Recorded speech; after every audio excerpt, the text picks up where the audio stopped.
अस्सलामुअलैकुम। तो भाई आज की वीडियो में हमने चैप्टर नंबर 5 के MCQs, question answers, numericals, derivation, CRQs, ERQs and diagrams ये सब करना है जो कि आपको चैप्टर के आखिर में गिवन है। अच्छा याद रखो कि जितने भी न्यूमेरिकल्स आपको दिए हुए हैं ना 10-11 वो तमाम के तमाम मैं आज की वीडियो में कराऊंगा। तो बहुत इंपॉर्टेंट वीडियो है, आपने इस वीडियो को पूरा वॉच ज़रूर करना है। अच्छा बच्चे जो हैं वो दो चीज़ों को लेके परेशान हैं, एक है नोट्स, उनको तमाम न्यूमेरिकल्स के सलूशन नहीं मिल पा रहे हैं, और दूसरे हैं गैस पेपर्स। तो देखो भाई गैस पेपर भी हमने बना लिए हैं अल्हम्दुलिल्लाह और नोट्स भी बन गए हैं। अच्छा ये जो नोट्स हैं वो तमाम चैप्टर्स के हैं और तमाम न्यूमेरिकल्स, तमाम डायग्राम्स, तमाम क्वेश्चंस, तमाम MCQ सब सॉल्व है इस नोट्स में। इसकी हमने PDF की फ़ीस रखी है 200 रुपये, ठीक है। 200 रुपये इस नोट्स की PDF की फ़ीस है। अब ये मिलेंगे कैसे आपको? ईजी पैसा नंबर आ रहा है, उसी पे आप 200 रुपये सेंड कर सकते हैं और हमसे इसका PDF ले सकते हैं। इतने सालों से हम आपको यूट्यूब पे पढ़ा रहे हैं तो आपको पता है कि तमाम चीज़ें अल्हम्दुलिल्लाह ऑथेंटिक हैं, कोई भी ऐसा नहीं होगा इसमें जो कि आपको मुश्किल हो, और काफ़ी कॉपीज़ हम इसकी अब तक सेल कर चुके हैं। अच्छा अगर गैस पेपर चाहिए वो तमाम सब्जेक्ट के होंगे, उसकी फ़ीस भी PDF में हमने 200 रुपये ही रखी है। ईजी पैसा नंबर स्क्रीन पर आ रहा होगा, उसी पे आप ईजी पैसा करो और हमसे कांटेक्ट कर लो, आपको गैस पेपर मिल जाएंगे। गैस पेपर चैप्टर वाइज हैं तो जिससे आप अपने टेस्ट की तैयारी, मिड टर्म की तैयारी और कोचिंग के पेपर की तैयारी, कॉलेज के पेपर की तैयारी और फाइनल एग्ज़ाम सब की तैयारी कर सकते हो। तो आई होप आप ये दोनों चीज़ें ले लोगे, बहुत फ़ायदेमंद रहेगी आपको ये चीज़ें और पेपरों में बहुत मदद करेंगी आपको नंबर अच्छे हासिल करने में। चलो सबसे पहले MCQs से स्टार्ट लेते हैं और अपने MCQs को करते हैं। तो सबसे पहला MCQs देख लेते हैं हमारे पास क्या है। सबसे पहला MCQs में कहा जाता है work done bye centripetal force is always. भाई देखो सेंट्रीपिटल फोर्स की वजह से जो वर्क डन होता है ना वो ज़ीरो होता है, ये याद रखना। क्यों? क्योंकि वो always directed toward the centre of circle होती है और इसकी और भी वजूहात होती हैं। तो work done bye centripetal force is always zero. तो यहाँ पर लिखा हुआ है आपके पास C0, ठीक है, यहाँ 0 लिख लो, 0, और ये आपके पास C है। अच्छा अब सेकंड MCQs आपको क्या कहा जाता है? सेकंड MCQs एक न्यूमेरिकल टाइप है लेकिन आसान है, काफ़ी कुछ डेटा इसमें आपको गिवन है। कहते हैं अ बॉडी ऑफ मास, एक बॉडी है जिसका आपको मास गिवन है, ठीक है। यहाँ मैं बना देता हूँ गिवन डेटा क्या क्या है। जब भी इस तरह के न्यूमेरिकल आया करें ना तो आप हमेशा इसको इस तरह ही करा करो, टू फाइंड और गिवन डेटा की तरह। अ बॉडी ऑफ मास, एक बॉडी का जो मास है वो है 5 kg, 5 kg का उसके पास मास है। इस मूविंग विथ अ मोमेंटम, उसका मोमेंटम कितना है? उसके पास मोमेंटम कितना है? 10 kg मीटर पर सेकेंड। देखो मोमेंटम का यूनिट भी लिखा हुआ है। फोर्स उसके पास कितनी है? उस बॉडी के पास फोर्स है 0.2 न्यूटन की। अच्छा on it in the direction of motion, और ये फोर्स उसी डायरेक्शन में है जिस डायरेक्शन में मोशन हो रही है, यानी वर्क डन आपका पॉजिटिव रहेगा, ठीक है, मैक्सिमम वर्क होगा of motion of a body. और टाइम कितना दिया हुआ है? 10 सेकेंड का आपको। कहते क्या है जो इंक्रीज आया काइनेटिक एनर्जी में वो बताएं। क्या ये इंक्रीज लग रहा है आपको? नहीं, इंक्रीज का मतलब होता है चेंज। तो चेंज को आप ये बोलेंगे डेल्टा। अब कैसे मैं ज़रा बता दूं। आपके पास काइनेटिक एनर्जी थी 10, आपने उस पर वर्क किया, काइनेटिक एनर्जी हो गई 20, तो इंक्रीज कितने का आया? जितना चेंज आया होगा वही इंक्रीज होगा। आपको चेंज का वर्ड तो पता है कि वो डेल्टा KE होता है, लेकिन अक्सर इंक्रीज के वर्ड में आप परेशान होते हैं। तो इंक्रीज का वर्ड का मतलब भी चेंज ही होता है, आप खुद भी अच्छी तरह समझ सकते हैं। इनिशियली एक चीज़ के पास काइनेटिक एनर्जी थी 10 जूल की, वर्क करने के बाद वो हो गई 20 जूल की, तो चेंज या इंक्रीज कितना हुआ? 10 का हुआ आपके पास, ठीक है। अच्छा अब मसला ये है यहाँ पर ना मुझे इनिशियल काइनेटिक एनर्जी पता है ना फाइनल काइनेटिक एनर्जी पता है, तो हम इन डेटा की मदद से उसे पता करेंगे। सबसे पहले सबसे आसान चीज़ है कि इनिशियल काइनेटिक एनर्जी पता कर ली जाए। तो KEI, आप इसे KE1 भी लिख सकते हो, हाफ mv²। मसला यहाँ पर यह बनता है कि व्हाट इज़ v तो नहीं है, लेकिन हम v निकाल सकते हैं फॉर v के लिए क्या करेंगे? मोमेंटम का फॉर्मूला इस्तेमाल करेंगे, mv। यही है मोमेंटम का फॉर्मूला। देखो दोनों चीज़ें मुझे गिवन है, मास भी और मोमेंटम भी। तो मास में रखूँगा 10, मोमेंटम में रखूँगा अपना मोमेंटम पहले मैंने रख दिया 10 और मास मैंने रख दिया 5। तो मेरे पास जो वेलोसिटी आई ये 1 पर आता है, ये 2 पर आता है, तो v is equal to 2i। अब इस फॉर्मूले से मैं इनिशियल काइनेटिक एनर्जी पता कर लूँगा, तो वो मेरे पास आएगी 0.5 हो जाएगा 1/2, और m आपके पास कितना आया हुआ है 5, और v आपके पास कितना आया हुआ है 2 का स्क्वायर। अब ज़रा मैं आपको कैलकुलेट करके दिखाता हूँ कि आपने इसे कैलकुलेट कैसे करना है एक ही साथ। तो आपने यहाँ लिखना है 0.5, आई होप नज़र आ रहा हो, तो ये थोड़ा नज़र नहीं आ रहा है आप लोगों को, मैं थोड़ा सा मैं इसको, तो ये असल में ना डार्क हुआ हुआ, हाँ अब नज़र आ रहा होगा, लेकिन अब मैं नज़र नहीं आ रहा। अच्छा ठीक लो, ठीक है, ताकि आप लोगों को कैलकुलेशन भी नज़र आए ना। तो देखो 0.5 मल्टीप्लाई 5 मल्टीप्लाई 2 का स्क्वायर। अक्सर के पास कितनी आ रही है काइनेटिक एनर्जी इनिशियल, आपके पास आ रही है 10 जूल की। अब आपने इसी तरह से पता करनी है काइनेटिक एनर्जी फाइनल। इस तरफ मैं इसकी कैलकुलेशन कर देता, बल्कि इधर ही नीचे कर देता हूँ। अच्छा, for kinetic energy final KEF। अच्छा, अब काइनेटिक एनर्जी फाइनल के लिए मैं काम क्या करूँगा, ये ज़रा देखने वाली बात होगी। काइनेटिक एनर्जी फाइनल में निकालूंगा कैसे। काइनेटिक एनर्जी फाइनल का फॉर्मूला भी सेम रहेगा, kinetic energy final is equal to half mv का स्क्वायर। अब मेरे पास यहाँ पर जो वेलोसिटी आएगी, यहाँ पर जो वेलोसिटी थी वो तो इनिशियल थी, है ना, इनिशियल वेलोसिटी थी, लेकिन यहाँ पर जो वेलोसिटी आएगी वो इनिशियल नहीं आएगी, फाइनल आएगी, क्योंकि आप फाइनल पता कर रहे हो तो इनिशियल वेलोसिटी भी आपके पास फाइनल आएगी। ठीक है, तो अब मैंने थोड़ा ब्राइटनेस कम कर दी है, क्योंकि ब्राइटनेस थोड़ा सा मसला कर रही है, लेकिन अब आपको देखो कैलकुलेशन भी नज़र आने लगेगी। ठीक है, अच्छा, तो F आएगा यहाँ पर आपके पास। अब देखो काइनेटिक एनर्जी फाइनल कैसे निकालूंगा मैं, काइनेटिक एनर्जी फाइनल, उसके लिए मुझे चाहिए होगा VF। अब VF कैसे आएगा, ये बड़ा मेरे लिए मसला बन रहा है। सबसे पहले मैं इस्तेमाल करूंगा इस फोर्स का और मास का एक्सेलरेशन निकालूंगा। अब ये काम हो रहा है फॉर VF, ठीक है, VF के लिए तो फोर्स का इस्तेमाल करूंगा और मास का इस्तेमाल कर एक्सेलरेशन निकालूंगा, क्योंकि मुझे यहाँ पे first equation of motion use करनी है। तो VF अपॉन यहाँ पर आ गया मेरे पास m, तो A आ गया मेरे पास। अच्छा, A कितना आ रहा है मेरे पास 0.2 F आ गया, और m मेरे पास आ गया 5। तो A की ज़रा कैलकुलेशन देख लेते हैं कि A कितना निकल कर आ रहा है।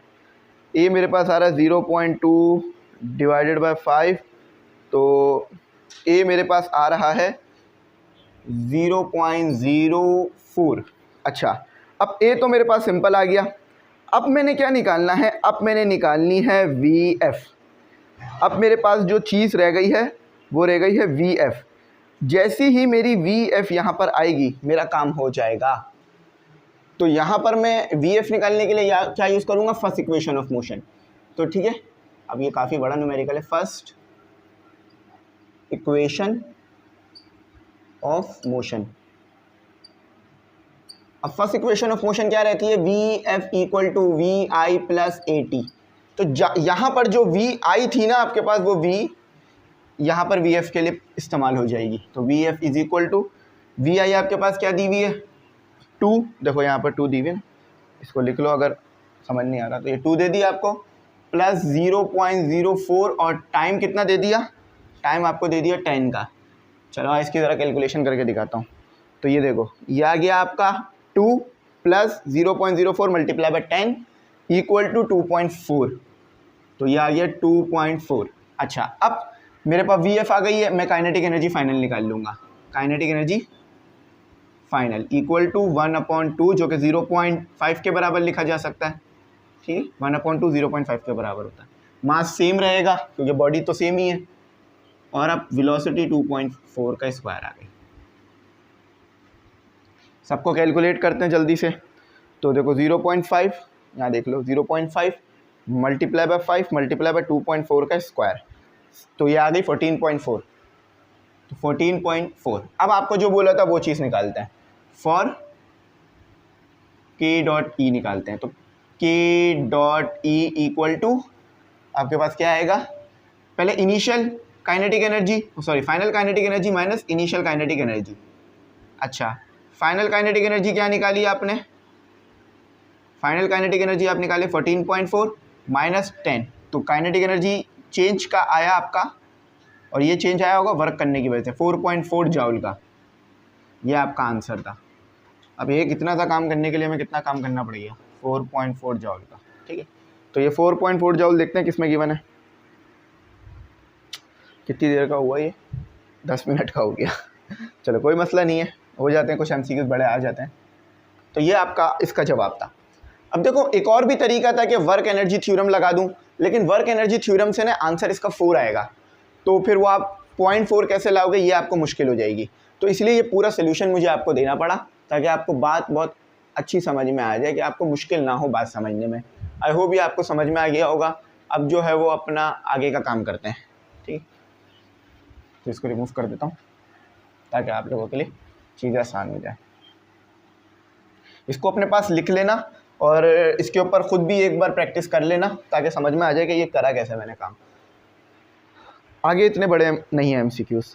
The kinetic energy of a light and a heavy object. अच्छा, लाइट से मुराद यहाँ पर वो वाली लाइट नहीं है, लाइट से मुराद हल्की बॉडी, एक हल्का ऑब्जेक्ट है और एक भारी ऑब्जेक्ट है।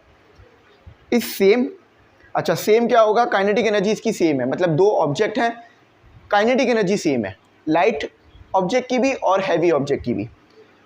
Which object has maximum momentum, तो किस ऑब्जेक्ट का जो है वो मैक्सिमम मोमेंटम आएगा, आपने ये बताना है।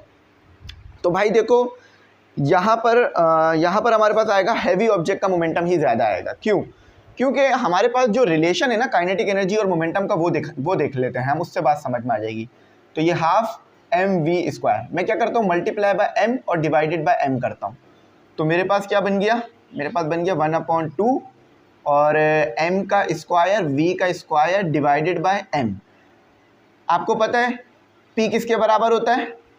mv। अब अगर इसका भी स्क्वायर कर दूँ तो इन दोनों का भी स्क्वायर हो जाएगा। तो काइनेटिक एनर्जी मेरे पास क्या आ रही है, किसके बराबर आ रही है? p के square, m square v square की जगह p आ गया और 2m।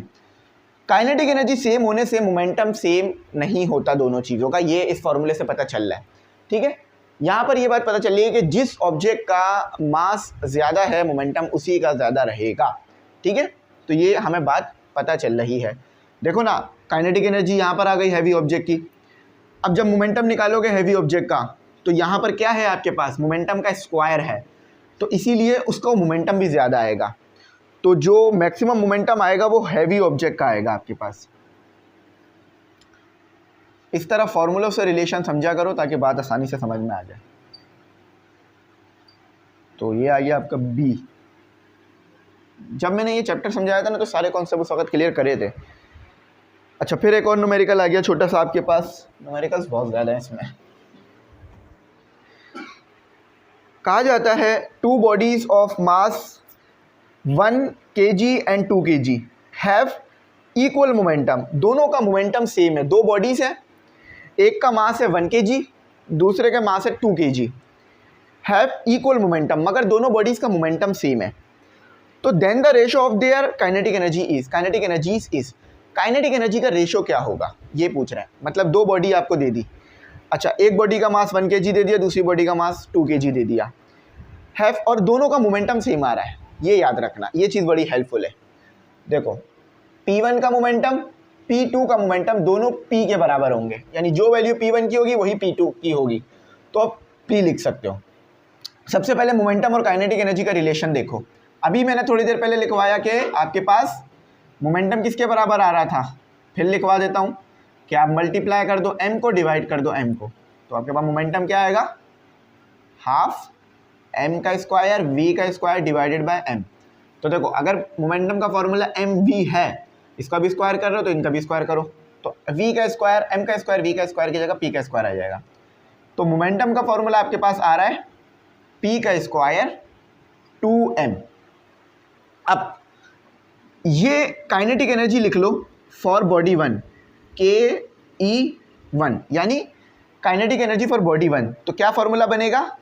हाँ बिल्कुल सही, p का स्क्वायर। अब p1 क्यों नहीं किया? क्योंकि दोनों p के बराबर हैं।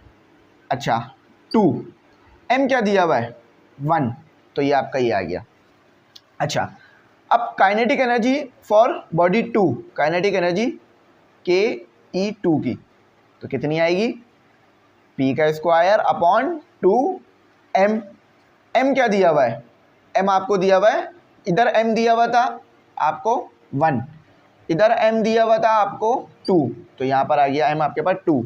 तो क्या फॉर्मूला आपके पास बना, kinetic energy equal to P का स्क्वायर अपॉन 4।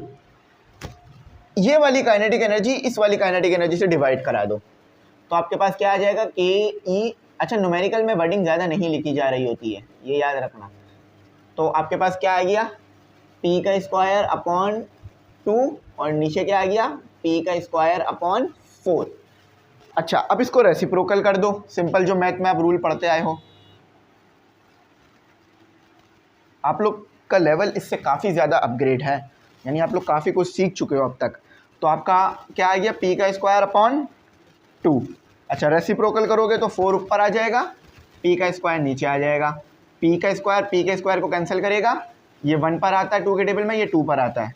तो काइनेटिक एनर्जी का रेशो क्या आ रहा है, काइनेटिक एनर्जी का रेशो आ रहा है आपके पास 2/1, जिसको आप ऐसे भी लिख सकते हो। रेशो वाला चैप्टर पढ़ा था ना हमने, तो 2:1 ये किस में दिया हुआ है आपको, A में दिया हुआ है आपको।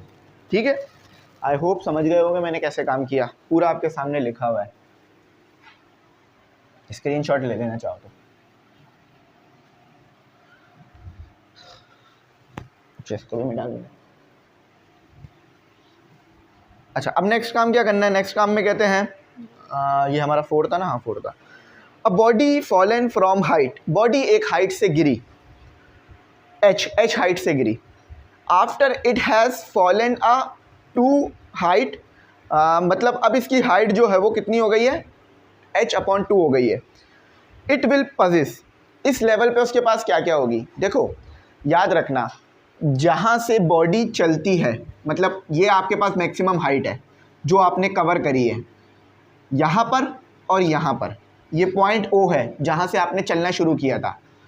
इस लेवल पर आपके पास क्या होगा, काइनेटिक एनर्जी ज़ीरो होगी। क्यों, क्योंकि आप H पर जाके थोड़ा रुक जाओगे, थोड़ा सांस लोगे, सब्र करोगे, तो आपकी काइनेटिक एनर्जी जो है वो क्या आ जाएगी, ज़ीरो आ जाएगी इस लेवल पर। अच्छा, जब यहाँ से गिरकर यहाँ पर आओगे, इस लेवल पर मोमेंटम ज़ीरो होगा, सॉरी पोटेंशियल एनर्जी ज़ीरो होगी, काइनेटिक एनर्जी मैक्सिमम होगी। इन दोनों में से कहीं भी बीच में आपके पास काइनेटिक एनर्जी भी होगी और मोमेंटम भी होगा। बात समझ आ रही है ना, मैं बहुत सिंपल बात कर रहा हूँ, मैं समझा चुका हूँ आपको बहुत ज़्यादा डिटेल में। यहाँ पर पोटेंशियल एनर्जी होगी मैक्सिमम, यहाँ पर ऊपर से नीचे आते वक्त यहाँ पर काइनेटिक एनर्जी मैक्सिमम आ गई। लेकिन H और O के दरमियान में कहीं भी पॉइंट ले लो तो वहाँ पर काइनेटिक एनर्जी भी होगी, मोमेंटम भी होगी। अब कितनी कितनी होंगी ये कैलकुलेशन से पता चलेगी, लेकिन उन्होंने कहा है आप हाफ आ गए हो, यहाँ पर इतना आधे आ गए हो, h/2 हो गया है आपका।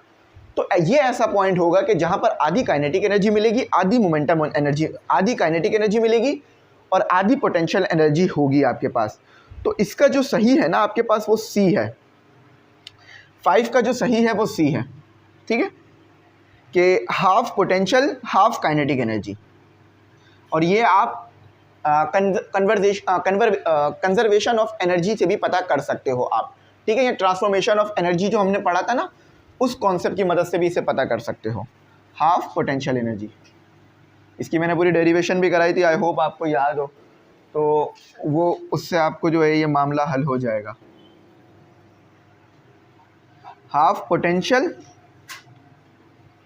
हाफ काइनेटिक ENERGY एनर्जी, ये आपके पास किस में मौजूद है, ये आपके पास C में मौजूद है, ये आपके पास C में मौजूद है। ठीक है, ये आपके पास C में मौजूद है और ये 5 है। अच्छा, अब इसको मज़ीद फर्दर आगे लेके चलते हैं। Which of the following quantity can be calculated by multiplying force and velocity. Simple force और वेलोसिटी का फॉर्मूला आपको पता है, पावर बनाता है, तो यहाँ पर आपके पास आएगा पावर, यहाँ पर आपके पास आएगा पावर। अच्छा, अब कहते हैं the minimum velocity given to an object. Minimum velocity आप एक ऑब्जेक्ट को देते हो so that it emerges out, और ये यो इमर्ज आउट्स हो जाती है यानी बाहर निकल जाती है। इमर्ज आउट्स का मतलब है बाहर निकल जाना, किसी भी चीज़ से बाहर निकल जाना। From the gravitational field of earth is about. सबसे पहले तो ये बताओ कि ये कॉन्सेप्ट कौन सा है, वो कौन सी मिनिमम वेलोसिटी होती है जो आप किसी भी ऑब्जेक्ट को देते हो तो फिर ऑब्जेक्ट अर्थ के ग्रेविटेशनल फील्ड से बाहर निकलता है। इसके वेलोसिटी का कॉन्सेप्ट है। अब इसके वेलोसिटी अर्थ के लिए एक कांस्टेंट वैल्यू रहती है, वो है आपके पास 11.5। ये कोई वो नहीं है आपका न्यूमेरिकल नहीं है, ये वैल्यू आपको याद रखनी होगी। जैसे कि आप ग्रेविटेशनल कांस्टेंट की वैल्यू रखते हो, किलोमीटर पर सेकंड है, याद रखना मीटर पर सेकंड नहीं है, किलोमीटर पर सेकंड। 11.5 या 11.2 किलोमीटर पर सेकंड, वैसे तो 11.2 होता है। अच्छा, ये किस में आया, ए में आया हमारे पास। When 1 joule of work is done on a body, 1 joule का वर्क आपने बॉडी पे किया, पावर का फॉर्मूला याद रखो, P is equal to W/T। 1 joule का वर्क किया आपने यानी W इक्वल टू 1 आ गया आपका, ठीक है। और 1 सेकेंड के लिए ये आपने काम किया, तो power of body is said to be, power कितनी होगी, तो जब 1 से 1 डिवाइड कराओगे तो इक्वल टू 1 ही आएगा, तो 1 वॉट की पावर होगी, ठीक है। 1 वॉट आपको दिया हुआ ए में। 9 करता है। The absolute potential energy of an object depend on. Absolute potential energy किस पे डिपेंड करती है, फॉर्मूला याद करो, Gm/m/r। अगर अर्थ के लिए देख रहे हो तो क्या फॉर्मूला बनता है एब्सोल्यूट पोटेंशियल एनर्जी का, ABS लिखा करो इसके नीचे। ये ग्रेविटेशनल कांस्टेंट, ये मास ऑफ अर्थ आ गया, ये मास ऑफ ऑब्जेक्ट आ गया, ये रेडियस ऑफ अर्थ आ गया, इस पे ये फार्मूला डिपेंड करता है। तो देखो अब पॉइंट में कहाँ कहाँ ये चीज़ें गिवन है, the mass and height, speed, the object मास, तो इस फॉर्मूले में ऑब्जेक्ट मास तो आ रहा है, एंड स्पीड, स्पीड नहीं है पर, तो ये वाला तो गलत हो गया, ठीक है, एंड स्पीड, ठीक है। The object shape and size, object के शेप और साइज पे तो डिपेंड नहीं करता। द ऑब्जेक्ट कलर, ऑब्जेक्ट का कलर कोई भी हो, फॉर एग्जांपल अगर मैं अपने ऑब्जेक्ट का कलर वाइट कर दूंगा तो क्या ग्रेविटेशनल पोटेंशियल एनर्जी बढ़ेगी, नहीं, तो इसका सही जवाब है ए। ऑब्जेक्ट के किस पे डिपेंड कर रही है, ऑब्जेक्ट के मास पे भी डिपेंड कर रही है, और ऑब्जेक्ट की हाइट क्या है इस पे भी डिपेंड कर रही है। ये स्पीड जो है ना वो नीचे आना था, ठीक है, तो इसका जवाब क्या हो गया हमारे पास a, object mass and height. Height यानी वो हमने एक सर्टेन हाइट वाला फॉर्मूला पढ़ा था ना, वो यहाँ पे यूज़ हो रहा है, 1 - h/re। तो क्या है, the object height and the object mass and height, the object mass and height, कितना आ रहा है, ए आ रहा है, ठीक है। अब आखिरी करते हैं 10। तो MCQs करने में हमें 22 मिनट लग गए क्योंकि ये MCQs काफ़ी ज़्यादा लेंदी थे, इसलिए टाइम लगा। The escape velocity of a planet depend on which of the following factor। अच्छा, escape velocity किन चीज़ों पे डिपेंड करती है, mass of the planet only, सिर्फ मास ऑफ प्लैनेट पे डिपेंड करती है, नहीं, और भी चीज़ों पे डिपेंड करती है। The radius of the planet only, नहीं, सिर्फ रेडियस पे नहीं डिपेंड करती, क्योंकि इसका फॉर्मूला क्या है, 2gr है ना, 2gr है ना। तो यहाँ पर जो असल आएगा ना, both mass and the radius of the planet, mass पे भी डिपेंड करती है। अगर हमने वो जो g कन्वर्ट किया था आपको याद हो, तो वो g कन्वर्ट करने के लिए हमें मास का फॉर्मूला लगाना पड़ा था, तो यहाँ पर बोथ आएगा, बोथ द मास। फॉर्मूला देख लो, इसका फॉर्मूले से समझ में आ जाएगी बात। फॉर्मूला क्या था आपके पास escape वेलोसिटी का, escape वेलोसिटी के लिए ये लिख रहा हूँ, ES होल रेडिकल 2gr। अब रेडियस तो है, ये m को जब खोलोगे ना तो आपके पास, ये g को जब खोलोगे ना तो मास आ जाएगा, तो इसीलिए यहाँ पर आएगा mass and radius, mass and radius of the planet. Planet कोई भी हो सकता है, अर्थ भी हो सकता है या कोई और सा भी हो सकता है, तो C इसका जवाब आया। आओ चेक करते हैं हमने MCQ सही किए हैं। पहले वाले का C, दूसरे वाले का D, तीसरे वाले का B, चौथे वाले का A, पांचवें वाले का C, छठे वाले का D, A, 90 वाले का भी ए और आखिरी वाले का सी। चलो MCQs तो अल्हम्दुलिल्लाह ठीक हो गए हैं बिल्कुल बिल्कुल से। और अब करते हैं भाई अपने CRQs, क्वेश्चन आंसर्स, डायग्राम्स। फिर आखिर वाले पार्ट में न्यूमेरिकल करेंगे, क्योंकि न्यूमेरिकल आखिर में गिवन है ना, इसलिए आखिर में करेंगे। तो इसको भी रिमूव करते हैं। देखो मेरी एक बात याद रखना आप लोग, अगर आपको ऐसा लग रहा है ना कि मैं एक्सप्लेनेशन थोड़ी कम दे रहा हूँ, तो ये बिल्कुल भी नहीं है। क्योंकि देखो मेरे पास सिर्फ 2 घंटे हैं या 2.5 घंटा है। ये 2-2.5 घंटे वीडियो के हैं, उसके अलावा 4-5 घंटे जितना भी टाइम लगे वो मेरे लिए मसला नहीं है। मसला ये है कि अगर मैं एक टॉपिक को भी एक्सप्लेन करूँगा ना, तो उसमें 1 घंटा लग जाएगा। मैं पहले ही एक्सप्लेन कर चुका हूँ सारे टॉपिक्स बहुत डिटेल में, एक डॉट डॉट भी मैंने आपको समझाया है कि क्यों लग रहा है। तो आपको अगर कोई भी टॉपिक समझ नहीं आ रहा ना कि सर क्या बात कर रहे हैं, क्योंकि मैं थोड़ा सा डायरेक्ट भी बोल रहा होता हूँ, तो आपने कोई टेंशन नहीं लेनी, परेशानी नहीं लेनी, इस वीडियो को रोकना है। जो वीडियो मैं कहूँ ना आप देख लो, वो देख लेना। शुरू के 5 मिनट भी वीडियो देखोगे ना, आपको बात मेरी समझ आ जाएगी कि मैं क्या कह रहा हूँ। क्योंकि मैंने वीडियोस उनको ऐसे बनाया है कि अगर कोई 5 मिनट भी वो वीडियो देख लेता है ना, उसको वो कॉन्सेप्ट समझ आ जाएगा।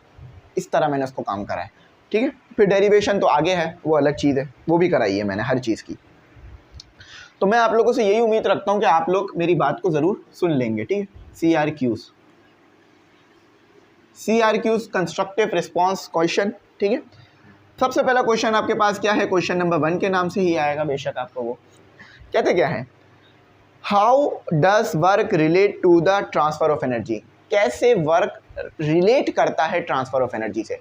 बात सिंपल है, जितना ज़्यादा काम करोगे उतना ज़्यादा एनर्जी एक फॉर्म से दूसरी फॉर्म में जाएगी। फॉर एग्जांपल, जितना ज़्यादा काम करते हो उतने ज़्यादा पैसे मिलते हैं, है ना। पैसे क्यों मिलते हैं, क्योंकि आपने काम ज़्यादा किया। तो जब काम ज़्यादा करोगे तो एनर्जी भी ज़्यादा आप एक फॉर्म से दूसरी फॉर्म में कन्वर्ट करोगे। तो यहाँ पे वही लिखी हुई है, the work energy theorem state that the net work done on a object is equal to the change in its kinetic energy. अब हम फिजिक्स में ये नहीं लिख सकते कि हम जितना काम करेंगे उतना पैसे मिलेंगे, वो तो एक कॉमर्स की बात हो गई। हम फिजिक्स में उसका एनर्जी से थ्योरम से कुछ लॉजिक बताएंगे। तो यहाँ वर्क एनर्जी थ्योरम हमारा इस्तेमाल होगा। वर्क एनर्जी थ्योरम क्या कहता है, change in kinetic energy is equal to work done, ये total work done. Net work done भी आप किसे कह सकते हो, रिजल्टेंट वर्क डन भी कह सकते हो। यानी जितना ज़्यादा आपने काम किया ना, वो सारा का सारा एक एनर्जी को बढ़ाने में लग गया। ये वर्क एनर्जी थ्योरम बताता है। वर्क एनर्जी थ्योरम अगर मैं लिखूं तो क्या है आपके पास, work done is equal to kinetic energy. अगर इसको मैं खोल के लिख दूं तो ऐसे लिखूंगा, काइनेटिक एनर्जी फाइनल हमेशा ज़्यादा रहती है, काइनेटिक एनर्जी इनिशियल। अब इसके ज़्यादा रहने की वजह यह है कि ये वेलोसिटी स्क्वायर होती है, तो वेलोसिटी हमेशा ज़्यादा आ रही होती है, क्योंकि आप वर्क कर ही रहे हो। तो ये पूरा यहाँ लिखा हुआ है। क्वेश्चन नंबर 2 की तरफ चलते हैं, ठीक है। तो इसका लिखा हुआ पूरा आप उम्मीद करता हूँ समझ जाएंगे। यहाँ पर अगर मैंने कुछ नहीं लिखा ना, तो इसका मतलब ये नहीं है कि नेट नहीं आएगा, या नेट आएगा, ठीक है। लेकिन अमूमन नेट लिखा नहीं जाता, नेट हमें पता होता है कि ये नेट है। अच्छा, how is power relate to work and time. Simple, अगर वर्क और टाइम को डिवाइड कराओगे जब भी तो पावर आएगी। पावर क्या है, कितना ज़्यादा आप काम कर रहे हो पर यूनिट टाइम में। ये तो बहुत आसान डेफिनेशन है, हर बच्चे को पता होती है। मगर कितनी एनर्जी ट्रांसफ़र हो रही है पर यूनिट टाइम में, ये भी पावर है। भाई देखो, एनर्जी भी तो वर्क की वजह से आती है ना।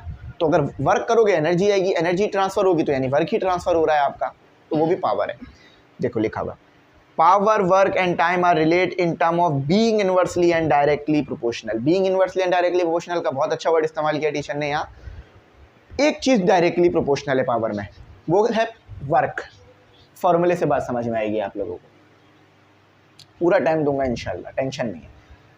पावर बढ़ेगी, अगर वर्क बढ़ेगा तो पावर बढ़ेगी, ये डायरेक्टली प्रोपोर्शनल वाली बात हो गई।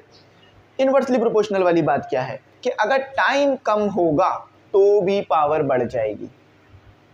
ये इनवर्सली प्रोपोर्शनल होता है कि एक चीज़ कम हो रही है लेकिन दूसरी चीज़ बढ़ रही है। अच्छा, तो ये डायरेक्टली प्रोपोर्शनल का कॉन्सेप्ट बता दिया, फिर इनवर्सली प्रोपोर्शनल का कॉन्सेप्ट हमने इसको डिफाइन कर दिया आपके लिए। आपको लगता होगा कि ये सवालात के जवाबात इतने आसानी से आए, लेकिन बड़े टाइम और मुश्किल लगती है। जब भी मैं कहता हूँ कि भाई इसकी 200 रुपये फ़ीस रीज़नेबल है, क्योंकि काम नज़र आता है। PDF में मानता हूँ आपको, आप बोलोगे सर PDF है, आपका क्या इन्वेस्टमेंट लग रही है, आप PDF फ्री में दे दें। तो देखो बेशक आपकी बात ठीक है, लेकिन जो मेहनत करी है ना इसको लिखने में, वो बहुत ज़्यादा है, वो हार्ड कॉपी से ज़्यादा की है। फॉर एग्ज़ाम्पल, मैं कभी मिसाल दूंगा, ये वक्त आने पे दूंगा, चलो अभी पढ़ाई पे रहता है। What is the difference between average power and instantaneous power. अब ये कॉन्सेप्ट आपको पीछे पढ़ाया ही नहीं गया, एवरेज पावर और इंस्टेंटेनियस पावर का कोई चक्कर ही नहीं दिया गया, लेकिन बता देता हूँ। एवरेज पावर वो पावर होती है जो कि इस फॉर्मूले से आ रही होती है। फॉर एग्जाम्पल आपके पास 10 सेकेंड है, क्या हर सेकंड में आपने सेम वर्क किया होगा?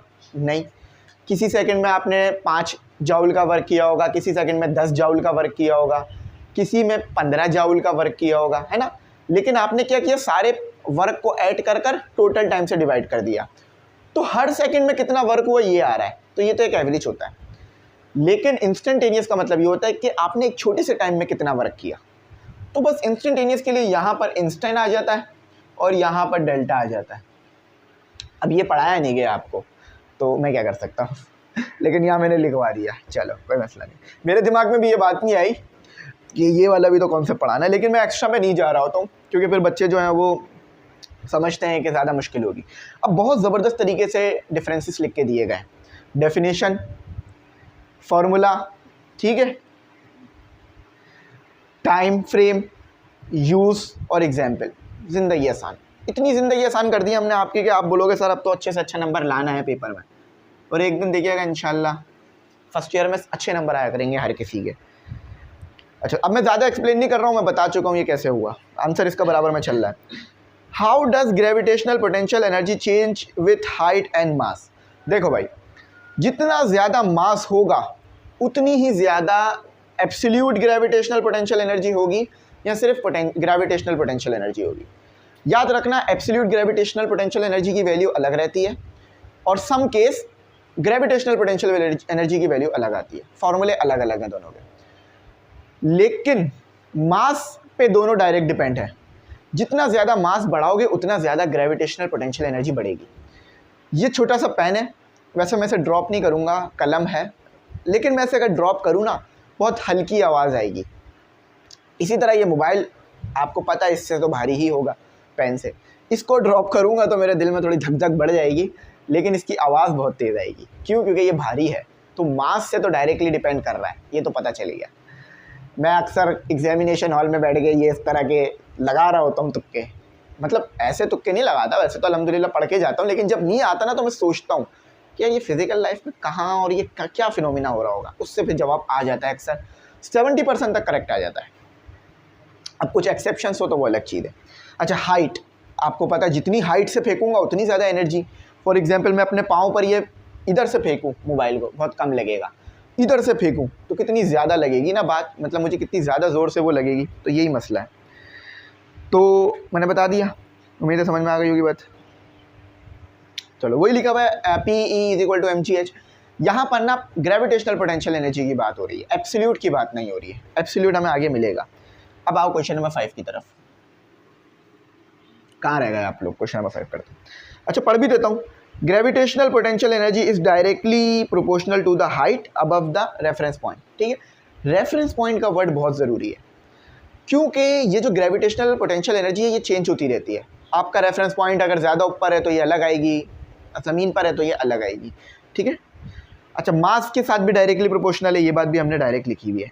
फॉर्मूला आप देख सकते हो, फॉर्मूले से भी बात में समझ में आ रही है, पोटेंशियल एनर्जी = mgh। ठीक है, ये मैं थोड़ा साइड में जाता हूँ ताकि आप लोग देख लो, ये आपका फॉर्मूला है। अच्छा, अब 5वां क्वेश्चन करते हैं। What is the law of conservation of energy. Simple explain कर देता हूँ कि law of conservation of energy का क्या मतलब है कि एनर्जी को क्रिएट नहीं किया जा सकता, एनर्जी को पैदा नहीं किया जा सकता, सिर्फ एनर्जी एक फॉर्म से दूसरी फॉर्म में जाएगी। फॉर एग्जांपल, अगर मुझे बल्ब चलाना है तो ये खुद ब खुद चल जाएगा, मतलब मैं दिल में सोचूं और ये बल्ब चल जाए, ऐसा तो पॉसिबल नहीं होगा। अगर मुझे इस बल्ब को चलाना है तो मुझे इलेक्ट्रिकल एनर्जी देनी होगी। जब मैंने इलेक्ट्रिकल एनर्जी दी तो मुझे लाइट एनर्जी मिली, लाइट एक फॉर्म ऑफ एनर्जी है, और साथ ही साथ बल्ब के इर्द गिर्द थोड़ी हीट भी है तो हीट भी मिली, यानी इलेक्ट्रिकल एनर्जी कन्वर्ट हुई किसमें, लाइट एनर्जी और हीट एनर्जी। यानी लाइट एनर्जी किसी और एनर्जी की वजह से आ रही है, खुद ब खुद नहीं आई। इसी तरह से हर एनर्जी आपको ऐसी मिलेगी। आपको बाइक चलानी है, केमिकल एनर्जी यानी पेट्रोल डालना पड़ेगा, तो पेट्रोल अंदर जाके बर्न होगा, हीट क्रिएट करेगा जिससे इंजन चलेगा, आपकी बाइक चलेगी। तो मैं उम्मीद करता हूँ बात समझ में आ गई होगी। यही बात law of conservation of energy कहता है, एक फॉर्म से दूसरी फॉर्म में एनर्जी को ले जाओ मगर एनर्जी को पैदा नहीं कर सकते आप, कोई भी एनर्जी की फॉर्म हो। Energy can neither be created nor be destroyed, ये वाहिद डेफिनेशन है, ये वाहिद चीज़ है जो मैंने रटी थी, उसके बाद कुछ रट ही नहीं सका मैं आज तक। Energy can neither be created nor be destroyed but it can be change from one form to another form, बस इसके अलावा कुछ नहीं रटा फिजिक्स में। और एक और चीज़ रटी थी, न्यूटन का थर्ड लॉ, अब भूल गया हूँ, पहले रटी थी, कौन से भी याद है पर। अच्छा, how does energy efficiency play a role in various energy transformation. Efficiency क्या है? फॉर एग्जाम्पल मैंने एक सिस्टम को 10 जाउल की हीट दी, चलो थोड़ा बढ़ा लो, 100 जाउल की हीट दी। अब उसने 100 जाउल में से कितनी एनर्जी इस्तेमाल की काम करने में, वो मेरी एफिशिएंसी है। कितनी ज़ाया कर दी, वो मेरा वेस्ट है। फॉर एग्जाम्पल अगर उसने 80 जाउल की एनर्जी यूज़ कर ली काम करने में, यानी 80 जाउल मुझे काम करके वापस कर दिया, समझाता हूँ। मैंने वर्क एनर्जी दी, वर्क करा जिससे उसको एनर्जी मिली 100 जाउल, आपको पता है वर्क करा तो यानी मैकेनिकल एनर्जी दी, ठीक है। उसने मुझे हीट एनर्जी जो कि मुझे चाहिए थी वो मुझे 80 जाउल की दे दी, तो एफिशिएंसी कितनी हुई? 80%। 80% एफिशिएंसी हुई। एफिशिएंसी का फॉर्मूला होता है वो आपको नहीं पढ़ाएंगे। कैसे 80% एफिशिएंसी हुई? क्योंकि मैंने 100 जूल की एनर्जी दी थी, उसने 80% काम करा, 20% एनर्जी कहीं ज़ाया हो गई। हर सिस्टम में एनर्जी ज़ाया होती है, कोई भी सिस्टम एक परफेक्ट सिस्टम नहीं है। तो ये वेस्ट का कॉन्सेप्ट आपके पास आगे आएगा, फर्स्ट ईयर में आप आ गए हो, आगे और आगे आएगा, इंटर में आएगा। अच्छा, हम कौन से क्वेश्चन पे थे? क्वेश्चन नंबर 6 पे थे। तो ये लिखा हुआ है यहाँ पे पावर जनरेशन ट्रांसफॉर्मेशन, ये सब यहाँ बातें लिखी हुई है, एफिशिएंसी भी लिख दी है मैंने, ठीक है। 6 हो गया, ठीक है। अब 7 की तरफ चलते हैं। 7 में कहा जाता है what is the work energy theorem and how is it express mathematically.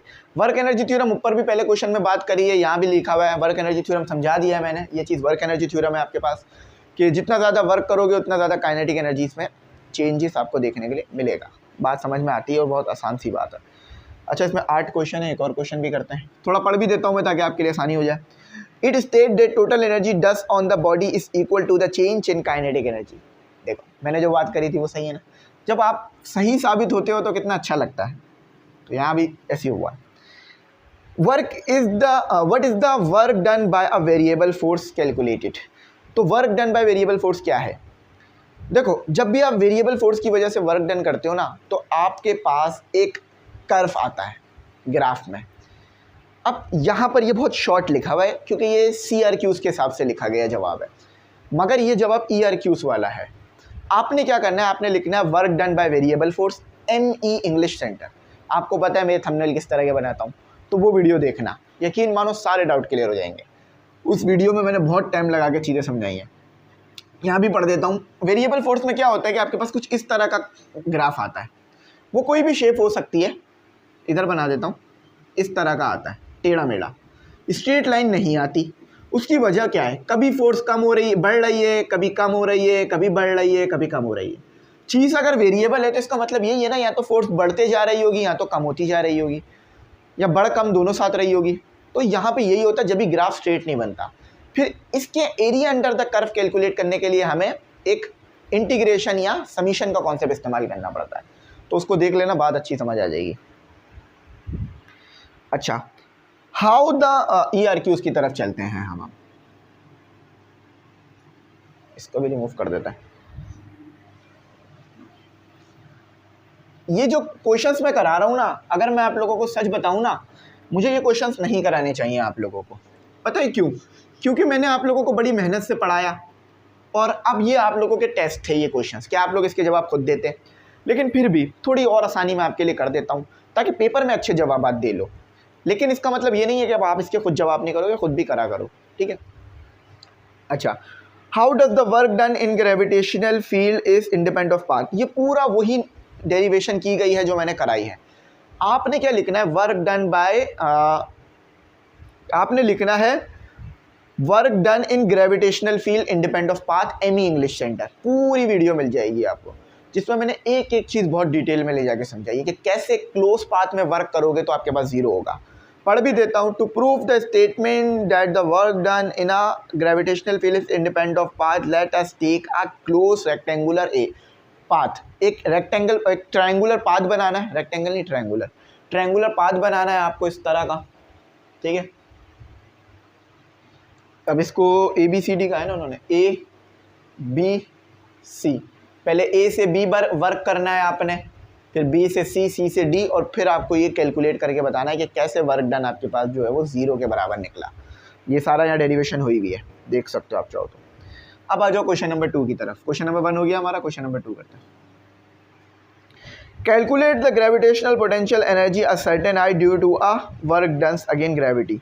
ये वाला मैंने भी ये करा दिया है, मैं सब करा चुका हूँ, पहले ही पढ़ा चुका हूँ। बस अब आपने क्या लिखना है, आपने लिखना है gravitational potential energy Amy English Center, पूरी वीडियो मिल जाएगी, पूरी इसकी डेरिवेशन डिटेल में मिल जाएगी। मैं बहुत टाइम देके ऑलरेडी करा चुका हूँ, लेकिन आपके पास फिर ये भी बता देता हूँ फॉर्मूला क्या ड्राइव होगा, PE = mgh। ये फार्मूला आपने ड्राइव करना है। ये जो h है ना वो एक सर्टेन हाइट है, with the help of certain reference ये बनेगी, ठीक है। इसको देखना, इसके दो डायग्राम भी बनेगी। अच्छा पढ़ भी देता हूँ क्या लिखा हुआ है। Consider a body of mass m which is taken very slowly to small height in the gravitational field. आप क्या करोगे, ऑब्जेक्ट को उठाओगे किसी भी रेफरेंस पॉइंट से, उसको ग्रेविटेशनल फील्ड में एक हाइट पर ले जाओगे, तो उसमें इतनी एनर्जी स्टोर हो जाएगी। पर रेफरेंस पॉइंट देख लेना क्या ले रहे हो। तीसरे क्वेश्चन में आपसे कहा जाता है describe that the gravitational potential energy is measured from a reference level and can be positive or negative. Gravitational potential energy हमेशा पॉजिटिव रहती है, ये बात यहाँ लिख दी थी मैंने। तो measurement of gravitational potential energy involve the use of a reference level and its sign can be either positive or negative. Either positive or negative का क्या मतलब है, नेगेटिव ये जब होगी जब ये नीचे आ रही हो, वैसे तो ऑलवेज ये पॉजिटिव ही आ रही होती है। अब नेगेटिव का चक्कर क्या है, मुझे बड़ा डिटेल में जाके आपको समझाना पड़ेगा, समझा देता हूँ थोड़ा बहुत। देखो हाइट तो आपके पास कभी भी नेगेटिव नहीं होगी, ये तो हाइट हमेशा पॉजिटिव ही रहेगी। मास भी आपके पास कभी भी नेगेटिव में नहीं आएगा ऑब्जेक्ट का, या तो 0 होगा या तो 0 से ज़्यादा होगा। इस g की वजह से नेगेटिव आ सकती है पोटेंशियल एनर्जी, बाकी m और h की वजह से नहीं आएगी, ठीक है। अब आ जाते हैं वही वेरिएबल फोर्स वाला जो उन्होंने ऊपर दिया था, वो यहाँ दे दिया उन्होंने उठा के। Describe work done by variable force, calculate the work done from the force displacement graph. अब ये भी मैं समझा चुका हूँ, जब आप वो वाली वीडियो देखोगे ना जो मैंने ऊपर सजेस्ट करी थी, उससे यही कॉन्सेप्ट क्लियर होगा पूरा का पूरा। आप लिखना work done by variable force Amy English Center, आपको पूरी वीडियो मिलेगी, इंशाल्लाह बात पूरी समझ में आएगी। अब सिर्फ यही कॉन्सेप्ट मैं समझाना शुरू कर दूँ ना इस वीडियो में, तो कम से कम मुझे 1 घंटा चाहिए होगा सिर्फ ये एक सवाल समझाने के लिए। तो इसीलिए मैं बड़ा डिटेल में जा रहा हूँ, मैं अभी सिर्फ आंसर दे रहा हूँ इसके आपको, मतलब बड़ा शॉर्ट जा रहा हूँ। तो work done by a variable force refers to the energy transfer और expand when an object is subjected to a force that changes. तो वही बात है कि अगर फोर्स जो है वो तब्दील होती रहेगी तो आपके पास कुछ इस तरह का ग्राफ आएगा, स्ट्रेट लाइन नहीं आएगी। और अगर कांस्टेंट फोर्स होगी तो इस तरह की लाइन आएगी। ये कांस्टेंट के लिए फोर्स है, ये वेरिएबल के लिए फोर्स है। शेप कोई भी हो सकता है, पूरी आप लोग लिखना। अब आ जाते हैं न्यूमेरिकल्स पर कि न्यूमेरिकल्स हमने क्या करने हैं। टाइम हमारे पास काफ़ी है, लेकिन न्यूमेरिकल्स हमारे काफ़ी ज़्यादा लेंदी हैं, इसमें काफ़ी 11 न्यूमेरिकल हमें दिए इन्होंने करने के लिए। चलो सबसे पहले हम न्यूमेरिकल नंबर 1 से स्टार्ट लेंगे और इंशाल्लाह फिर सारे न्यूमेरिकल कर लेंगे। न्यूमेरिकल नंबर 1 कहा क्या जाता है, बहुत सिंपल न्यूमेरिकल है। गिवन डेटा आप खुद भी कर सकते हो इजीली, बस फार्मूला याद होना चाहिए। टू फाइंड हमेशा लिखा करो, गिवन डेटा टू फाइंड, बहुत आसानी हो जाती है, क्योंकि जब आप डेटा निकाल लोगे तो इन्फॉर्मेशन निकालना बहुत आसान हो जाएगी।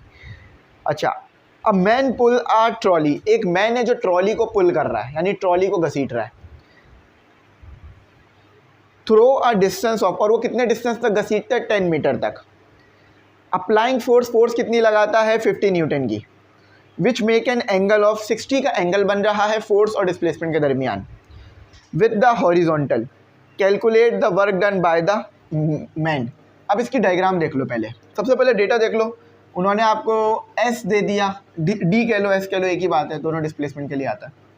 उन्होंने आपको फोर्स दे दी, अब फॉर्मूला तो सबको पता है इसका, थीटा उन्होंने दे दिया 60 का, पता बस आपने क्या करना है, वर्क डन। लेकिन यहाँ छोटी सी डायग्राम बना देता हूँ। ये आपकी ट्रॉली है, ठीक है, सिंपल सी ट्रॉली बना रहा हूँ, ये ट्रॉली है। अब ट्रॉली समझो वो यहाँ से पकड़ के घसीट रहा है, यहाँ से उसे बांधी हुई है उसने। इसकी एक और भी डायग्राम बन सकती है लेकिन ये बेहतर है। अच्छा,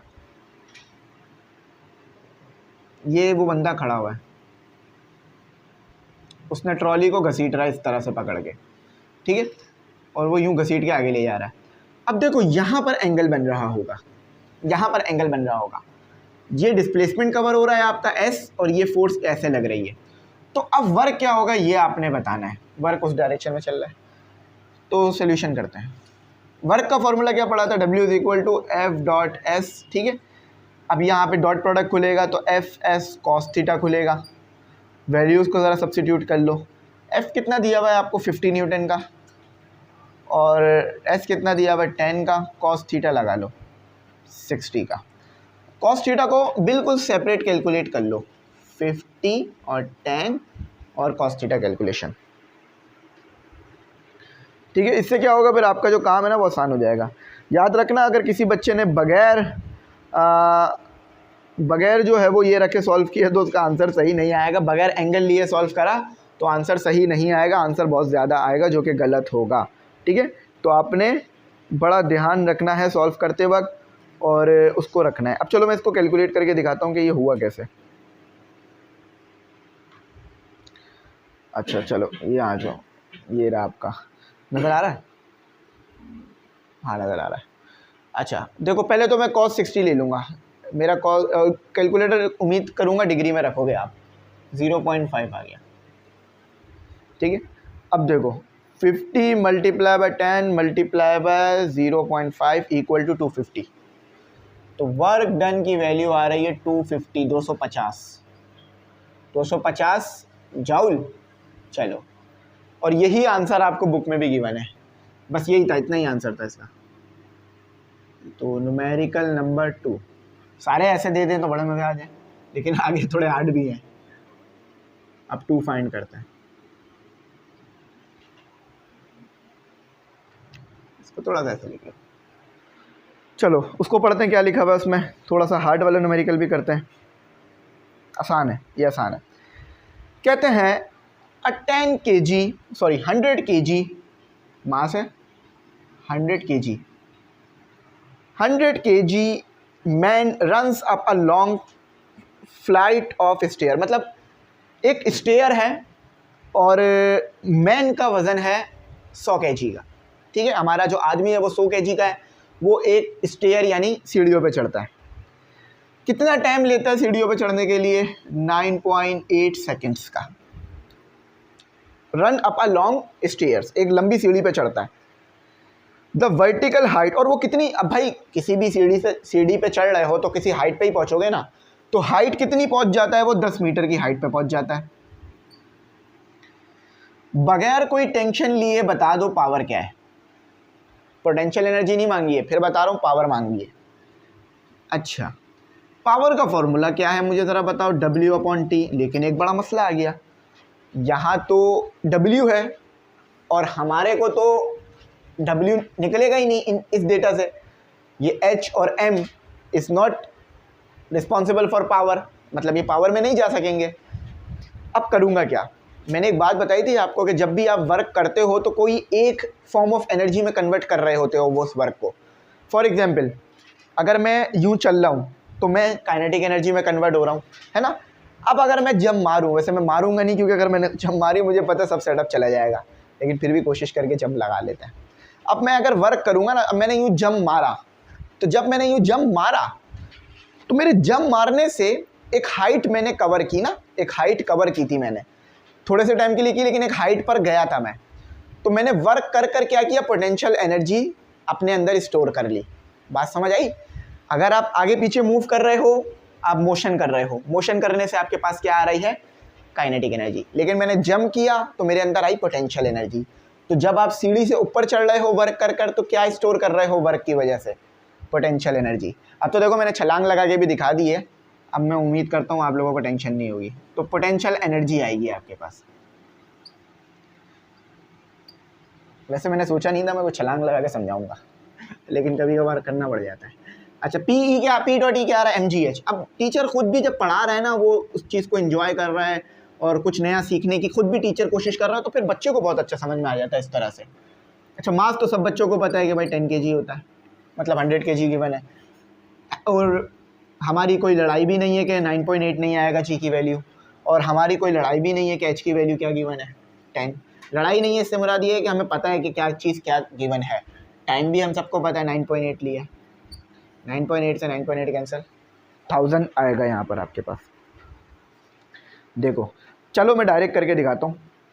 1000 multiply by 9.8 multiply by 10 divided by 10, तो ये आ रही है आपके पास। एक गलती कर रहे हैं हमने क्या रखा है, 9.8 रखना है हमें। देखो 1000 आ रहा है, सॉरी 10 नहीं, एक गलती हो रही है, मास ज़्यादा रख दिया ना, 1000 ठीक है, सही है 1000, मास ज़्यादा रख दिया था ना थोड़ा सा, बाकी सब सही लिखा हुआ था, कहीं कोई गड़बड़ नहीं है। ये पावर है आपकी, लेकिन ये यूनिट गलत है।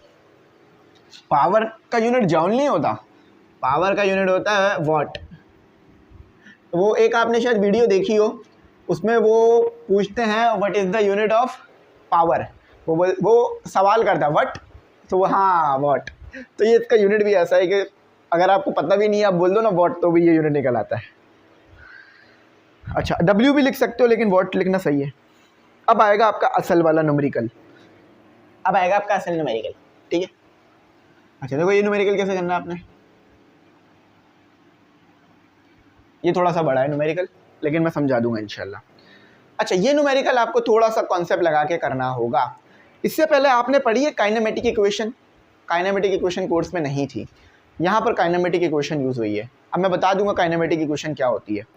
सबसे पहले देखो लिखा हुआ क्या है, when an object is throne upward, एक ऑब्जेक्ट आपके पास अपवर्ड फेंका गया, ऊपर की तरफ फेंका गया, it rises to a height, और वो कितनी हाइट तक गया, h हाइट तक गया। How high is the object in term of h, कितना हाई ऑब्जेक्ट गया h की टर्म में, ये आपने बताना है। लेकिन यहाँ पर कुछ कैलकुलेशन करने के लिए आपको गिवन नहीं है, यानी कोई वो नहीं दिया हुआ आपको कि हाइट इतनी है, मास इतना है, ये कुछ नहीं मिला हुआ आपको। एक कंडीशन मिली हुई है, उस कंडीशन से कैलकुलेशन करनी है। When it has lost 1/3 of its original kinetic energy, जब ऑब्जेक्ट पहुंचा हाइट पे, तो उसने हाइट से नीचे आने के बाद अपनी काइनेटिक एनर्जी का 1/3 लूज कर लिया। देखो किसी के पास कोई भी ऑब्जेक्ट है, उसके पास 100% काइनेटिक एनर्जी है।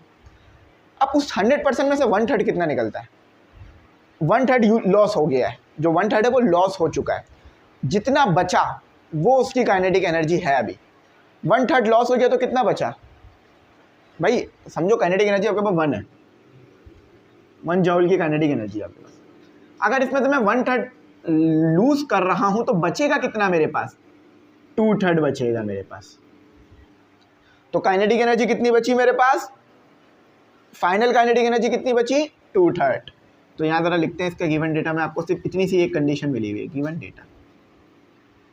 तो काइनेटिक एनर्जी मैं F लिखूंगा सिर्फ फाइनल, और इनिशियल में से आपके पास कितनी बची है, 2/3। देखो मैं थोड़ा सा और समझा देता हूँ कि आपके पास काइनेटिक एनर्जी इतनी थी ना, इनिशियल में इतनी थी, 1 थी समझ लो। उस 1 में से आपके पास कुछ ज़ाया हुई, ज़ाया कितनी, देखो यहाँ वर्ड इस्तेमाल किया ना इन्होंने, लॉस्ट। तो उस 1 में से कुछ ज़ाया हुई, वो ज़ाया कितनी हुई, 1/3 ज़ाया हुई। तो जब 1/3 ज़ाया हो गई तो बची कितनी होगी, 2/3, क्योंकि देखो 2/3 प्लस 1/3, तो कितना बना आपके पास, 3/3 इक्वल टू 1। बात समझ आई, इस तरह मैं आपको ये समझाने की कोशिश कर रहा हूँ। तो भाई अब इस चीज़ की मदद से हम क्या निकालेंगे, VF निकालेंगे, क्योंकि हमें H निकालना है एक सर्टेन हाइट पर। तो हमें कुछ कॉन्सेप्ट्स यहाँ पर इस्तेमाल करने होंगे जिससे हम अपनी आगे की वैल्यूज़ को निकाल सकें। तो VF निकालते हैं, तो फॉर्मूला क्या होगा, हाफ MVF, क्योंकि देखो ये फाइनल है तो F आएगा और स्क्वायर, और यहाँ ये 2/3 हाफ MVI का स्क्वायर। अच्छा अब देखो यहाँ भी 1/2m है और मल्टीप्लाई हो रहा है, और यहाँ भी है, तो ये दोनों तो एक दूसरे से कैंसिल हो गया। वी एफ स्क्वायर आपके पास क्या आ रहा है 2/3 और वी आई स्क्वायर, ये आ गई आपकी इक्वेशन नंबर 1, इसको याद रखना। अच्छा, ये बात समझ आ गई, बहुत सिंपल बात की है। ये कैंसिल किस तरह हुआ, अगर ये समझ नहीं आ रहा तो समझ लो कि m यहाँ क्या हो रहा है मल्टीप्लाई, यहाँ जाके डिवाइड होगा तो m से m कैंसिल, 2 यहाँ क्या हो रहा है डिवाइड, यहाँ के मल्टीप्लाई होगा तो 2 से 2 कैंसिल हो गया, ठीक है। तो ये चीज़ आपके पास बची। अब हम यूज़ करेंगे for maximum height, for maximum height. Maximum height पर हमारे पास क्या क्या रहेगा, h तो हमारे पास h ही रहेगा, क्योंकि मैक्सिमम हाइट पर आप h ही कवर करोगे। लेकिन आप अच्छी तरीके से जानते हो मैक्सिमम हाइट पर जाकर आपके पास VF 0 हो जाती है। क्यों, जब आपने कोई चीज़ फायर की तो वो ऊपर जाएगी, ऊपर जाकर कुछ मिली सेकेंड के लिए वो रुकेगी, फिर नीचे आना शुरू होगी, तो VF 0 होती है उस पॉइंट पर, ठीक है। अब काइनेमेटिक इक्वेशन लगाओ यहाँ पर, काइनेमेटिक इक्वेशन। तो काइनेमेटिक इक्वेशन क्या है, kinetic energy final equal to kinetic energy initial minus PE potential energy, ठीक है। काइनेटिक एनर्जी फाइनल क्या है आपके पास, हाफ mvf का square equal to half mvi का स्क्वायर माइनस mgh। अच्छा, अब एक ज़रा मेरी बात सुनो, कॉमन निकालो यहाँ से एक चीज़ को, 1/2 और m दोनों जगह पर है तो कॉमन आ जाएगा, तो vi का स्क्वायर माइनस mg, ठीक है। तो देखो हाफ से हाफ पूरी तरह कैंसिल होने की सलाहियत रखता है, ठीक है, हाफ से हाफ पूरी तरह। लेकिन आपने यहाँ पे 1/2 कॉमन निकाला है, तो आपके पास यहाँ पर तो 2 था ही नहीं, तो आपने 1/2 कॉमन कैसे निकाल लिया। तो जब आपने 1/2 को कॉमन निकाला तो यहाँ पर 2 आ गया और ये mg नहीं बचेगा, gh बचेगा सिर्फ। अब ये चीज़ मुझे आपको समझानी है, ज़रा मैं समझाता हूँ। देखो भाई ज़रा इधर आओ, मेरे पास ये था ना 1/2 mvi का स्क्वायर और माइनस mgh, यही था ना, और इसमें से मैंने 1/2 कॉमन निकालना है। तो ये तो इसी सिचुएशन में कॉमन निकलेगा ना कि जब आपके पास यहाँ 2 मल्टीप्लाई भी हो रहा हो और डिवाइड भी हो रहा हो। समझो मैंने 2 मल्टीप्लाई भी डिवाइड भी कर दिया, इक्वेशन अभी भी बैलेंस रहेगी। यहाँ से भी 1/2 कॉमन चला गया, तो यहाँ क्या बच गया mvi का स्क्वायर माइनस 2gh। समझ में आई बात मेरी, यहाँ पर मैंने इसी चीज़ को किया। तो यहाँ पर मैं 2 मल्टीप्लाई भी करा देता हूँ, डिवाइड भी करा देता हूँ, ताकि अगर किसी बच्चे को आगे मुश्किल हो समझने में वो समझ जाए कि मैंने क्या कॉन्सेप्ट लगाकर ये चीज़ की। मैं एक छोटा छोटा पॉइंट एक्सप्लेन करूँगा ताकि आपके लिए कभी प्रॉब्लम ना बने, इसको बाद में कर ले हो। अच्छा, अब VF 0 है तो इसका स्क्वायर भी 0 होगा, तो इक्वल टू 1/2 तो चला गया ना, कैंसिल हो गया ना, तो आपके पास क्या बचा VI का स्क्वायर माइनस 2gh, उधर ले आओ, तो VI का स्क्वायर आपके पास किसके बराबर आ रहा है 2gh के बराबर आ रहा है, इसको याद रखना। तो अब यहाँ से स्टूडेंट हम आगे अपना काम करते हैं, फर्दर मूव करते हैं। अब हमने दोबारा लगानी है काइनेमेटिक इक्वेशन। काइनेमेटिक इक्वेशन, अच्छा, अब काइनेमेटिक इक्वेशन हम किसके लिए लगाएंगे कि जब हमारी काइनेटिक एनर्जी 1/3 लूज हो गई थी। यहाँ लिखा हुआ है कि now for the kinematic equation 1/3 initial loss of, ठीक है। तो जब हमारी काइनेटिक एनर्जी 1/3 लूज हुई, काइनेटिक एनर्जी जो थी हमारी फाइनल से इनिशियल में लूज हुई, ठीक है।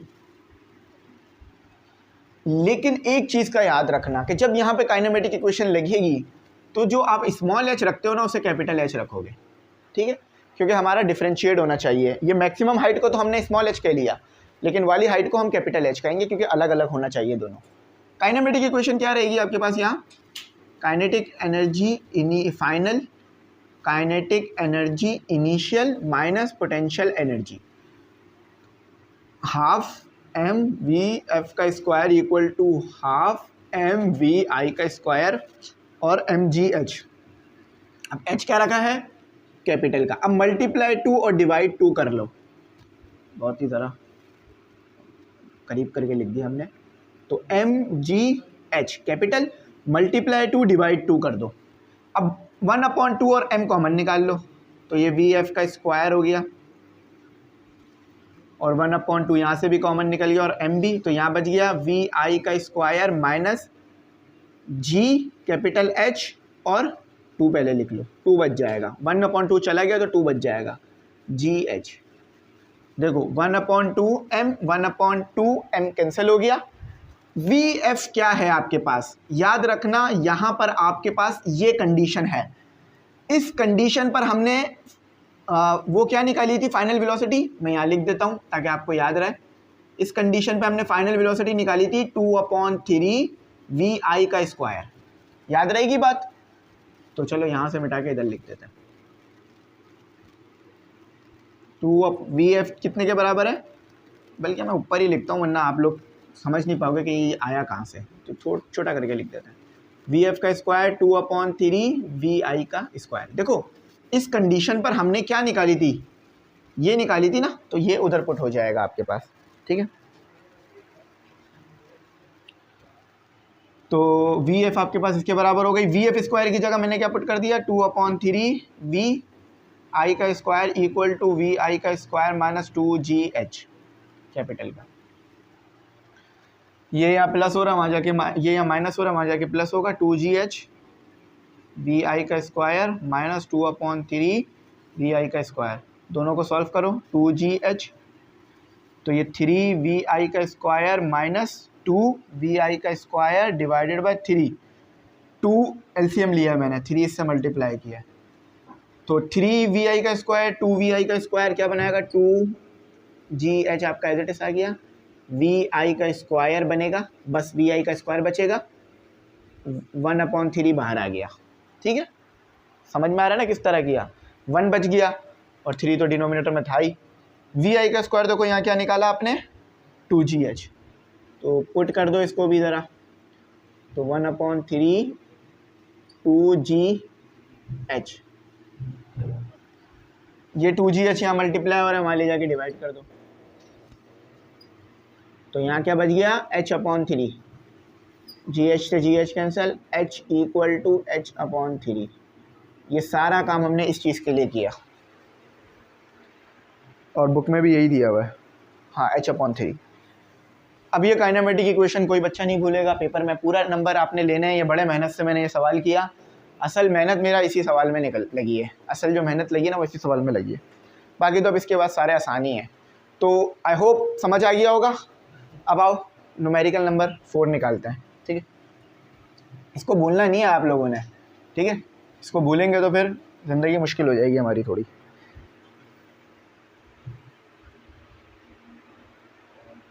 ठीक है, अच्छा अब आगे चलते हैं, हम आगे अपना न्यूमेरिकल नंबर 4 से करते हैं स्टार्ट। मुझे पता था ये वाला न्यूमेरिकल थोड़ा सा मुश्किल है क्योंकि इन्होंने ट्रिक ही दिया, काइनेमेटिक इक्वेशन पढ़ाई नहीं गई हमें पूरे कोर्स में, लेकिन काइनेमेटिक इक्वेशन हमें दे दी गई।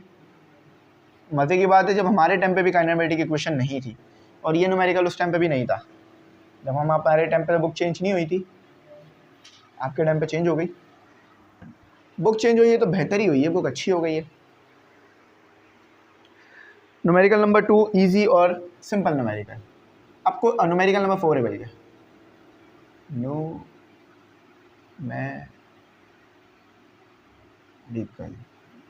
4, ठीक है, न्यूमेरिकल 4। अच्छा न्यूमेरिकल 4 में आपको क्या कहा जाता है, ठीक है, न्यूमेरिकल 4 कराता हूँ आपको। अच्छा न्यूमेरिकल नंबर 4 में आपको कहा जाता है, आपके पास गिवन डेटा लिख लो पहले, टू फाइंड भी लिख लेना इसी तरह से। कहने वाले कहते हैं एक आदमी है जिसका वजन है 70 kg का, मेरी बात हो रही है, मेरा भी वजन इतना ही है। Runs up a hill through a height of, वो एक हिल पर चढ़ता है इतनी हाइट पर, यानी एक पहाड़ी है, पहाड़ी नुमा चीज़ है, उस पर चढ़ता है और हाइट इतनी होती है उसकी। अच्छा हिल पहाड़ी नहीं, टीले को कह रहे होते हैं अक्सर। टाइम इतना लिया उसने 2 सेकंड का चढ़ने के लिए। 2 चीज़ें मांगी हैं उन्होंने आपसे, how much work does do against gravitational field, कितना वर्क उसने किया ग्रेविटेशनल फील्ड के, अगेन ये आपने बताना है, जो कि आप W लिख लो। और what is the average power क्या है ये बता दो। अच्छा, सबसे पहले तो W कैलकुलेट करते हैं। अभी वो याद है वो जो मैंने जम लगाई थी, आपने देखा था ना कि जब मैंने जम लगाई तो मेरे पास एक एनर्जी स्टोर हुई थी, वो पोटेंशियल एनर्जी थी। तो जितना मैंने वर्क करके छलांग लगाई, जितनी मेरे पास पोटेंशियल एनर्जी थी उतना ही वर्क था। यानी अगर कोई इंसान हिल पर चढ़ा है तो जितना उसने वर्क किया होगा उतनी ही उसके पास पोटेंशियल एनर्जी होगी। तो पोटेंशियल एनर्जी की वैल्यू कैलकुलेट कर लो, वर्क आ जाएगा, वर्क की वैल्यू बता दो, पोटेंशियल एनर्जी आ जाएगी। तो इसीलिए यहाँ W equal to potential energy होगी आपके पास। क्यों? क्योंकि जब आप हाइट पे वर्क करोगे तो पोटेंशियल एनर्जी आएगी, उतनी ही पोटेंशियल एनर्जी आएगी ना जितना वर्क किया होगा, ज़्यादा तो नहीं आ सकती क्योंकि एनर्जी क्रिएट नहीं की जा सकती। तो mgh, मास कितना है 70 kg का, 9.8 हमारी ग्रेविटी, और हाइट कितनी है 3, तो ये वर्क आ जाएगा 70 मल्टीप्लाई बाय 9.8 मल्टीप्लाई बाय 3, नजर आ रहा है? ठीक है, 2058 जाउल। अच्छा, ये तो फॉर वर्क था, फॉर वर्क के लिए था। फॉर पावर के लिए क्या करना है? देखो, पावर के लिए तो सिंपल है ना, P equal to W upon T।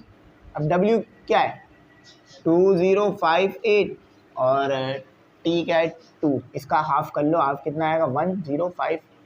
तो इसका हाफ देखते हैं कितना आ रहा है, चलो आपको भी दिखाता हूँ। 2058 डिवाइडेड बाई 2, 1029। थोड़ा सा ना मैं इधर कर लूँ ताकि मेरे पास, थोड़ा सा साइड में करके लिख रहा हूँ, 1029 वॉट। यूनिट नहीं आ रहा था ना, इसलिए ये आपकी पावर आ गई, ये आपकी वर्क आ गई। कुछ न्यूमेरिकल बहुत छोटे छोटे भी हैं इसमें।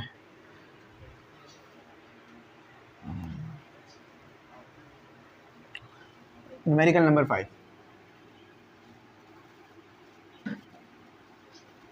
वही गिवन डेटा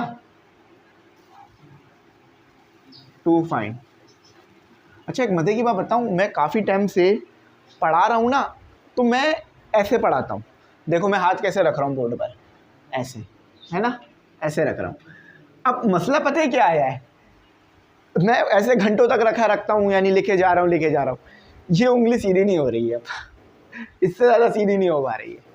ये एक नया तोहफा मिला है मुझे इधर से, क्योंकि मैं यूँ हाथ रखा हुआ होता हूँ, यूँ रखा हुआ होता हूँ, यूँ नहीं रखता, सीधा नहीं रखता, क्योंकि सीधा रखूँगा तो लिख ही नहीं सकता।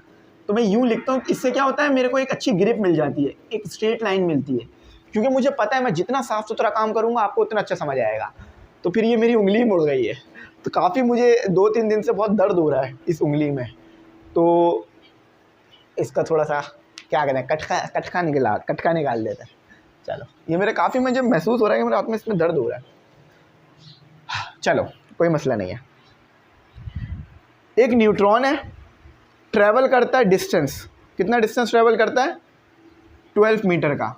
आपको पता है ना न्यूट्रॉन सब एटॉमिक पार्टिकल, तो फिजिक्स के लॉज केमिस्ट्री में भी लग रहे होते हैं। अच्छा, यहाँ पर बात करते हैं कि डिस्टेंस कितना दिया हुआ है, ऐसे लिख रहा हूँ मैं डिस्टेंस को 12 metre in a time interval. Time कितना लिया, टाइम बहुत कम लेगा, बहुत छोटा पार्टिकल है ना। चार्ज ऑफ न्यूट्रॉन बताया मुझे कितना होता है second. Assuming its speed was constant, समझ लो इसकी स्पीड कॉन्स्टेंट है, अब वैल्यू नहीं पता कितनी है। Find its kinetic energy, kinetic energy पता करो इसकी, ठीक है, काइनेटिक एनर्जी पता करो। अच्छा, take the mass of neutron. अच्छा, न्यूट्रॉन का मास बोलने आप इतना ले लो, न्यूट्रॉन का मास कितना दे दिया इन्होंने 1.7 मल्टीप्लाई 10⁻⁻27 kg।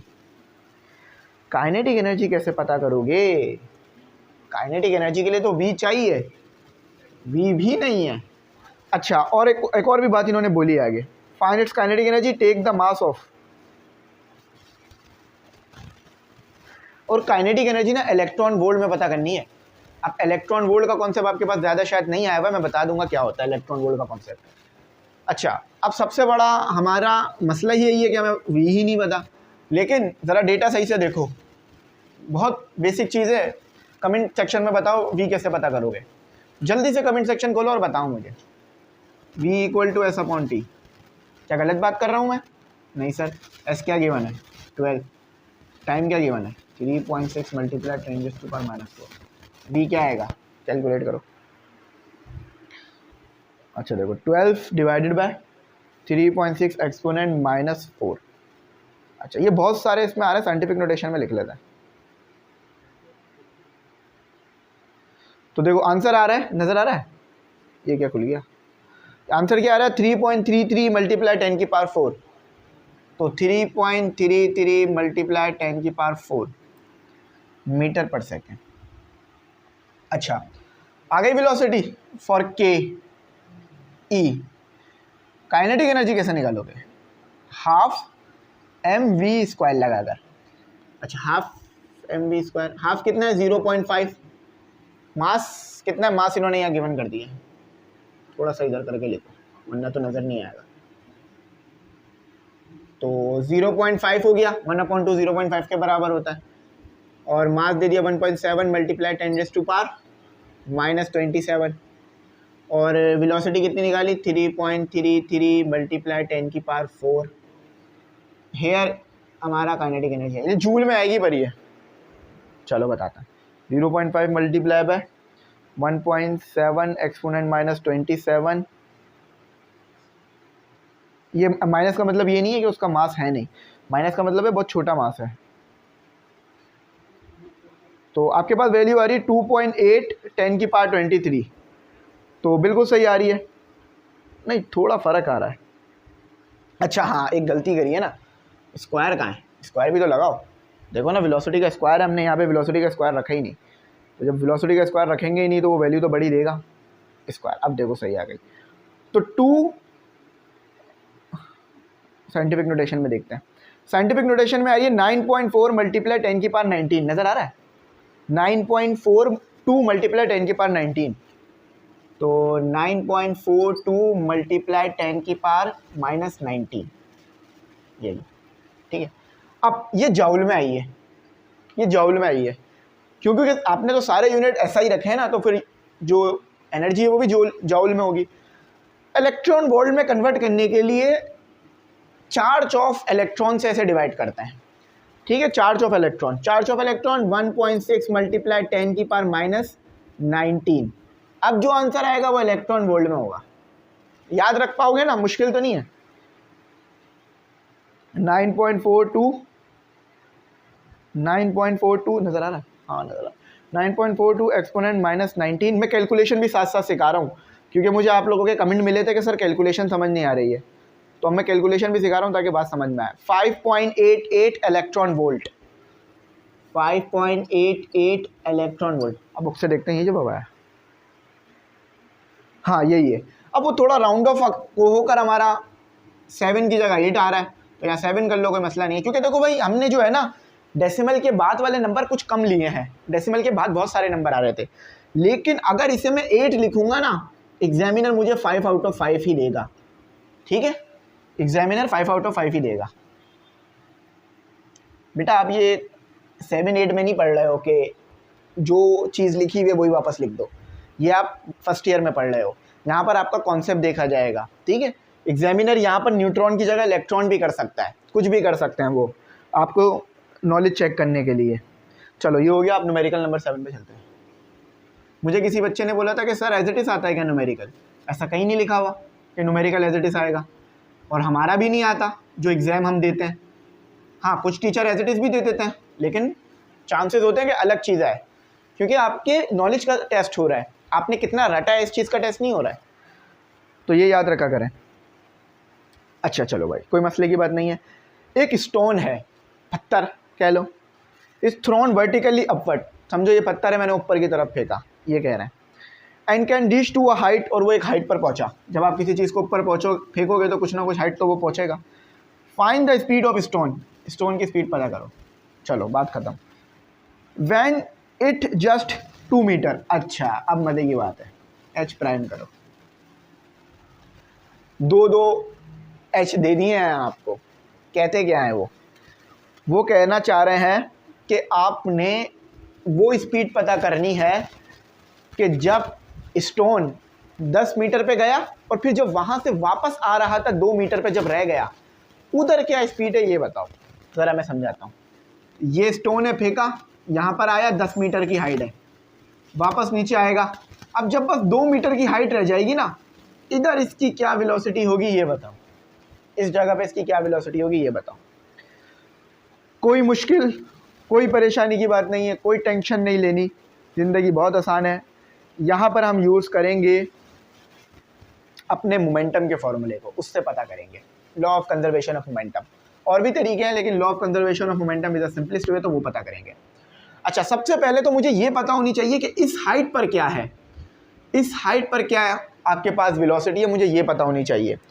तो इसको पता करने के लिए मैं यूज़ करूँगा second equation of motion. Here we use second equation of motion. अब क्यों, ज़रा मैं भी बताता हूँ। Here we use second equation of motion. बार बार इस चीज़ को मैंने बताया है कि जब भी यहाँ पर आते हो तो वी एफ इक्वल टू 0 हो जाती है, बॉडी रुकती है, बॉडी थोड़ी देर के लिए रुकती है, तो इसलिए वी एफ 0 हो जाती है। Second equation of motion, V F square equal to V I square plus 2GH, यही होती है? नहीं सर, ऐसा होता है 2AS। लेकिन अब जब हाइट की बात कर रहे हो ना, तो ए जो ग्रेविटी होती है वो एक्सेलरेशन ड्यू टू ग्रेविटी हो जाती है, मतलब जो एक्सेलरेशन होती है वो ग्रेविटी की वजह से होती है, और एस हाइट में बदल जाता है, तो फिर फॉर्मूला बनता है GH। ठीक है, GH बन जाता है। अच्छा, G नेगेटिव में रखी जाएगी, क्यों? क्योंकि ऊपर जा रहे हो, अर्थ के सरफेस से ऊपर निकल रहे हो, तो A इक्वल टू -G। अभी तो माइनस नहीं लिख रहा हूँ, लेकिन जब पुट करूँगा तो माइनस लिखूँगा। तो वी एफ आपके पास 0 होती है, मैं बता चुका हूँ आपको। ठीक है, वी एफ आपके पास 0 होती है, नीचे लिख लो। तो वी एफ आपके पास 0 का स्क्वायर वही होगा वी आई का स्क्वायर। ठीक है, अच्छा, वी आई का मतलब क्या होगा? वी, चाहो तो वी आई लिख लो, लेकिन हमने उसे वी कह दिया है। ठीक है, उसे हमने वी कह दिया है, वी आई को हमने वी कह दिया है, तो अब इसको मैं वी आई की जगह वी लिख रहा हूँ। ये सब करना पड़ता है भाई कैलकुलेशन के लिए।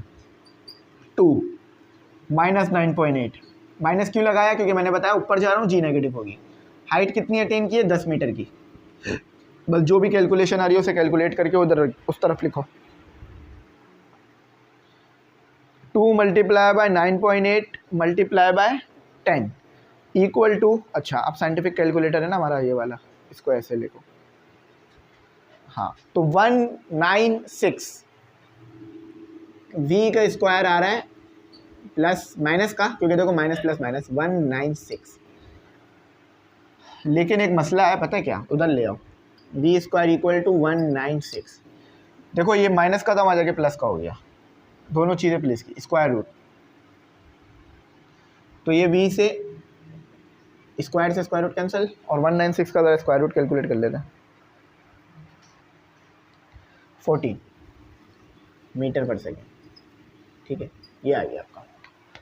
अब मेरी तरह यहाँ बात सुनो, स्क्वायर से स्क्वायर रूट क्यों कैंसिल करा? समझ में आ रही है ना बात? हाँ, अब यहाँ पे लगाओ law of conservation of momentum, sorry law of conservation of energy. Momentum बोल रहा हूँ, शायद मैंने शुरू में भी law of conservation of momentum बोल दिया है, तो इसे law of conservation of energy करो। ठीक है, तो यहाँ पर अब लगेगी law of conservation of energy. ठीक है, बिल्कुल सही लगा हुआ है, लगाओ ज़रा यहाँ, law of conservation of energy, ENERGY, energy. Law of conservation of energy क्या कहता है? कि kinetic energy initial plus potential energy initial equal to kinetic energy final plus potential energy final के बराबर होगा।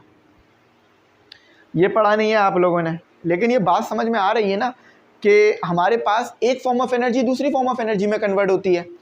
तो जो इनिशियल थी और जो सम था पोटेंशियल एनर्जी के साथ मिलकर, वो इसके फाइनल के ही बराबर आएगा। क्यों? क्योंकि आपने चीज़ ऊपर की तरफ फेंकी है, तो एक चीज़ कम हुई होगी दूसरी बड़ी होगी, एक जगह पे दूसरी कम हुई होगी तो पहली वाली बड़ी होगी। तो ज़रा यहाँ पे लिखो इसे, kinetic energy initial, kinetic energy initial का फॉर्मूला क्या होगा, काइनेटिक एनर्जी इनिशियल है तो हाफ mv।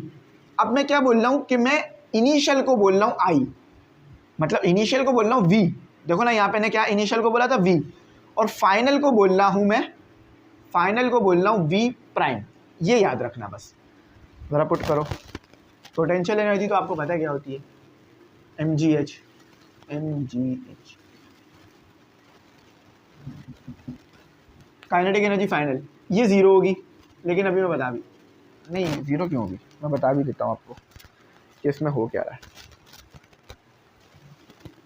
अच्छा फाइनल नीचे की तरफ आ रहा है ना, हाँ फाइनल नीचे की तरफ आ रहा है, ठीक है। तो ये हो गया आपके पास एम वी प्राइम का स्क्वायर, ठीक है, प्राइम क्या फाइनल के लिए लगा रहा हूँ, और प्लस एम जी एच, ये भी प्राइम होगा, क्यों, क्योंकि देखो ये अब ये जो हमने लगाया ना कंजर्वेशन ऑफ एनर्जी, ये नीचे आने के लिए लगाया, तो इनिशियल में हमारे पास मैक्सिमम हाइट पर था और फाइनल में हमारे पास वो नीचे आ रहा है, ये याद रखना। मैं फिर बना देता हूँ डायग्राम। इनिशियल ये वाला पॉइंट लिया है हमने जो मैक्सिमम हाइट पर था, और फाइनल ये वाला पॉइंट लिया है जो बस 2 मीटर अबव रह गया है, ठीक है, ऊपर से नीचे आ रहा है, नीचे से ऊपर नहीं जा रहा है। अब देखो ये बात तो हमें अच्छी तरीके से पता है कि v हमने कितना कैलकुलेट कर लिया, ये स्क्वायर भी आएगा, ठीक है, इसका स्क्वायर भी आएगा।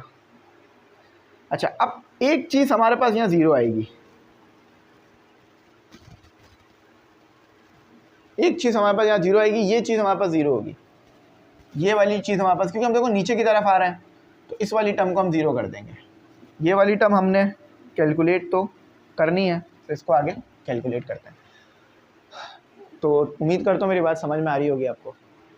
चलो इसकी कैलकुलेशन करते हैं। इस वाली टर्म को ज़ीरो ले लेते हैं, इस वाली टर्म को हम पूरा ज़ीरो रख लेते हैं, और फिर उसके आगे वाली कैलकुलेशन हम करते हैं। इस वाली टर्म को हमने ज़ीरो रख लिया, और 1/2 m कांस्टेंट निकाल लिया, यहाँ मतलब कॉमन निकाल लिया।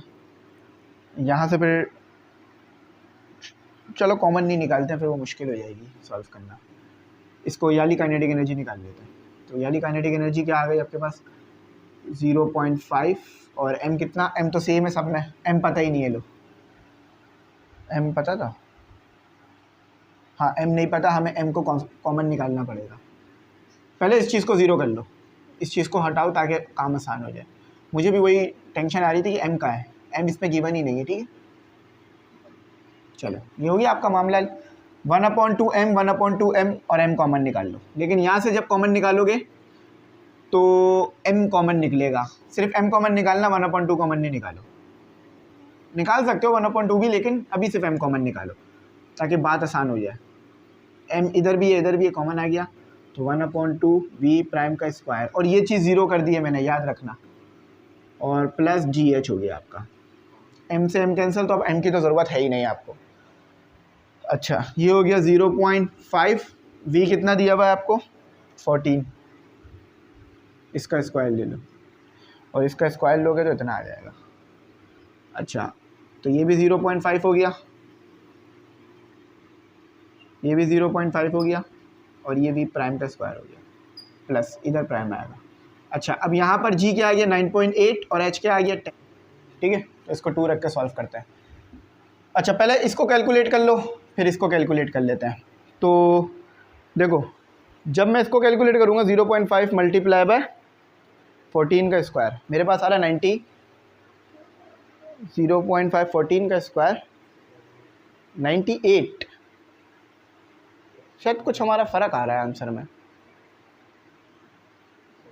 एक मिनट, 14 का स्क्वायर सही है, नहीं सही आ रहा है, ठीक है। तो मेरा यहाँ आ रहा है 0.5 मल्टीप्लाई बाय 14 का स्क्वायर, तो ये आ गया मेरा 98। अब यहाँ देखो क्या आ रहा है, यहाँ पर मेरा 9.8 मल्टीप्लाई बाय 2, तो यहाँ आ रहा है मेरा 19.6, यहाँ पर 19.6 आया है, वहाँ जाकर प्लस माइनस हो जाएगा 19.6। चलो अगर समझ नहीं आ रही तो मैं थोड़ा सा और सिंप्लीफाई कर देता हूँ। ये सॉल्व हो गया, यहाँ पर आ रहा है आपके पास 0.5 v का स्क्वायर, और यहाँ आ रहा है आपका 19.6 यहाँ प्लस हो रहा है, वहाँ जाके माइनस होगा, तो ये आपके बच गया 0.5 और v प्राइम का स्क्वायर, प्राइम भी लगाओ, v प्राइम का स्क्वायर, प्राइम का स्क्वायर। अच्छा, इसको यहाँ पर मल्टीप्लाई हो रहा है, वहाँ जाके डिवाइड करा दो। पहले इन दोनों को सॉल्व कर दो। 98 माइनस 19.6 तो आपके पास आ रहा है 78.4 इक्वल टू 0.5 v का स्क्वायर, प्राइम ज़रूर लगाया करो, ठीक है। तो इधर आ जाओ, v प्राइम का square equal to 78.5 divided by 78.4 divided by 0.5। अच्छा, अब यहाँ निकाल लो ज़रा वैल्यू। 78 को डिवाइड कराओ 78.4,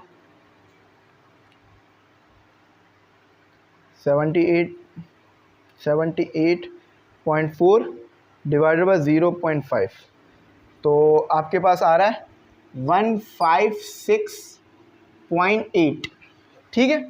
अच्छा, अब मुझे स्क्वायर नहीं चाहिए, स्क्वायर रूट लगा दूंगा, ये 6 है, स्क्वायर से square root cancel, v prime आपके पास आ रहा है, देखो v प्राइम क्या आ रहा है आपके पास 156.8, तो आपके पास आ रहा है 12.52, स्क्वायर ख़त्म हो गया ना, 12.52 मीटर पर सेकंड। ये आपकी वेलोसिटी आई है जब आप ज़मीन के 2 मीटर ऊपर हो। बस चेक करते हैं सही आई है, हाँ बिल्कुल इतनी आनी है, लेकिन थोड़ा वो राउंड ऑफ की टेक्निक अप्लाई की होगी उन्होंने, तो ये 9 बन गया होगा, ठीक है, राउंड ऑफ कर कर। अब हमने राउंड ऑफ की टेक्निक अप्लाई की नहीं, तो ये कम आ रहा है, तो ये इतनी आई है, ऐसे आ रही है, तो ठीक है, मसला नहीं है, सही आ रही है, कोई गड़बड़ की बात नहीं है, ठीक है। 12.52 लिखोगे तो भी ठीक है, 12.9 लिखोगे तो भी ठीक है, ठीक है। अब हम जो है अपना आगे चलते हैं, तो अब अपने आगे के न्यूमेरिकल देख लेते हैं। कौन सा था न्यूमेरिकल? 7 6 था ना ये, अब 7 और उसके आगे करेंगे। कुछ छोटे भी न्यूमेरिकल है, कुछ न्यूमेरिकल्स में ज़्यादा टाइम लग रहा है, कुछ सिंपल हो रहा है। टाइम वो ले रहे हैं न्यूमेरिकल जो कि ना एक चीज़ की मदद से दूसरी चीज़ नहीं निकालनी है जिसमें, बल्कि एक कंडीशन की मदद से दूसरी कंडीशन निकालनी है। जैसे इसमें भी देखो कंडीशन लगानी पड़ गई मुझे, और उसके बगैर आता ही नहीं। तो ये कंडीशनें जब लग रही हैं ना, तो फिर उसमें टाइम भी लग रहा है और गलतियाँ भी हो रही हैं, वरना तो फिर मसला नहीं है। लेकिन यही वाले न्यूमेरिकल पेपर के लिए मोस्ट इंपॉर्टेंट रहते हैं, ये कंडीशन वाले, क्योंकि जब कंडीशन बच्चा लगा लेता है इसका मतलब है कि उसको टॉपिक समझ आया है, और अगर वो कंडीशन नहीं लगा पा रहा है तो इसका मतलब है उसे टॉपिक समझ नहीं आ रहा। सही है, ऐसी तो नहीं थी लाइन, साफ सुथरी लाइन बनाता है, ठीक है। चलो अब सही होगी, अब बेहतर है, इसको भी सही कर लेते हैं। अच्छा, अब देखो अब क्या करना है हमें। कहा जाता है आसान है, तो numerical 7, the potential energy of a body at a top of a building. एक बिल्डिंग की टॉप पर कोई चीज़ है, उसकी पोटेंशियल एनर्जी आपको दे दी गई है इस वक्त 200 जाउल की, and its drop its kinetic, मतलब उसको ड्रॉप किया जाता है, and it is dropped its kinetic energy just before hitting the ground is. बात समझ आ रही है ना? जब उसके पास एक हाइट पर थे तो पोटेंशियल एनर्जी इतनी थी, मतलब एक बिल्डिंग के, अब उसको छोड़ दिया है, तो जब उसको छोड़ा है तो उसकी काइनेटिक एनर्जी इतनी हो गई है, और बस ग्राउंड से वो टकराने वाली है चीज़, और ये भी एनर्जी है तो जॉल में ही आएगी। Find the work done against the air resistance. Air resistance के अगेंस्ट कितना वर्क करना पड़ा ये बताओ। आपने अच्छी तरह से इस बात को पढ़ा था वर्क एनर्जी थ्योरम में। ये वर्क वो है जो एयर रेजिस्टेंस के अगेंस्ट हो रहा है, ये ए लिख लो इसे ताकि मुश्किल ना हो। आपने अच्छी तरीके से ये बात पढ़ा था उसके अंदर वर्क एनर्जी थ्योरम के अंदर कि नहीं, वर्क एनर्जी थ्योरम नहीं, ट्रांसफ़र ऑफ एनर्जी के अंदर ये चीज़ हमने पढ़ी थी कि आपके पास जो काइनेटिक एनर्जी है वो बराबर होती है पोटेंशियल एनर्जी और वर्क डन में। अब वर्क डन पोटेंशियल एनर्जी के साथ क्यों नेगेटिव में आया? उसकी वजह यह है कि जब आप वर्क डन कर रहे हो ना तो पोटेंशियल एनर्जी में से कम हो रही है वैल्यू, ठीक है। जब आप वर्क डन कर रहे हो तो पोटेंशियल एनर्जी में से वैल्यू कम हो रही है, नीचे आ रहे हो, पोटेंशियल एनर्जी ज़्यादा थी नीचे आ रहे हो, लेकिन वर्क डन करने की वजह से आप आपको एक रेजिस्टेंस मिल रही है। एयर जब वर्क डन कर रही है तो उसमें आपको एक रेजिस्टेंस मिल रही है जिसमें से पोटेंशियल एनर्जी की वैल्यू थोड़ी कम होती जा रही है, तो इसीलिए वर्क डन अगेंस्ट एयर इधर लगता है। इसको उधर ले आओ, इसको इधर ले आओ, तो W A equal to P dot E minus K E. तो W A potential energy 200, kinetic energy 160, तो ये वो एनर्जी है जो वेस्ट हो गई 40 जूल की। बस इसको इससे ज़्यादा नहीं करना, ये इसका आंसर है।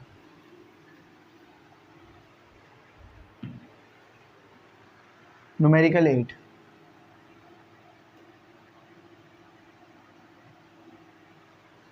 कहा जाता है फाइंड द एनर्जी। अच्छा ये न्यूमेरिकल है, हाँ न्यूमेरिकल है।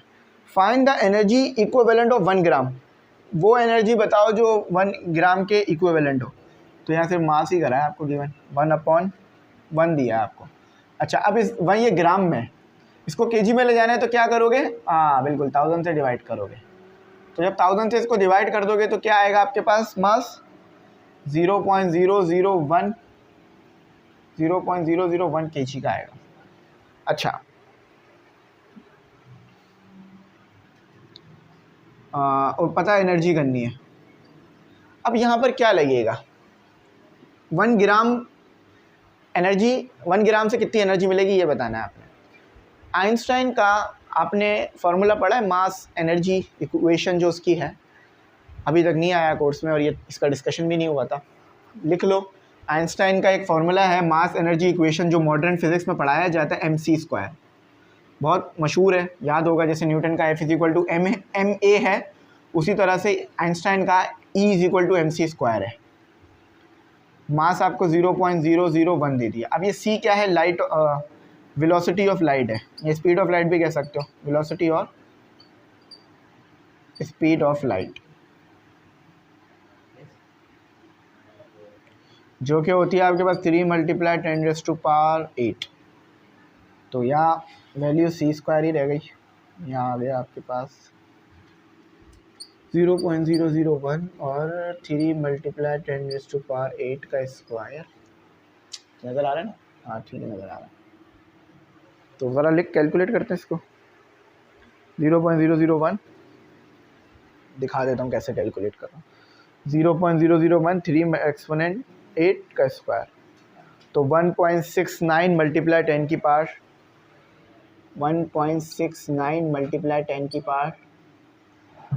10⁻10।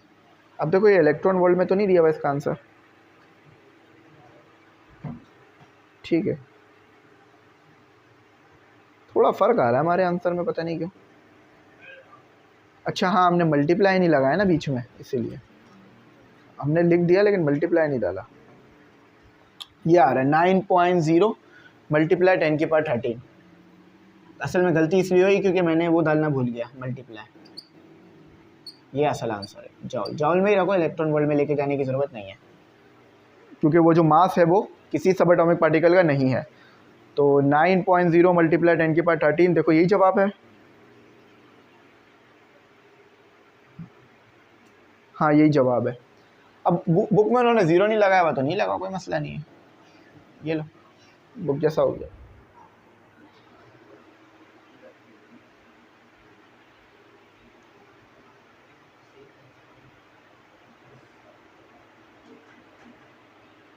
अच्छा न्यूमेरिकल नंबर 8 2 टाइम दिया हुआ है।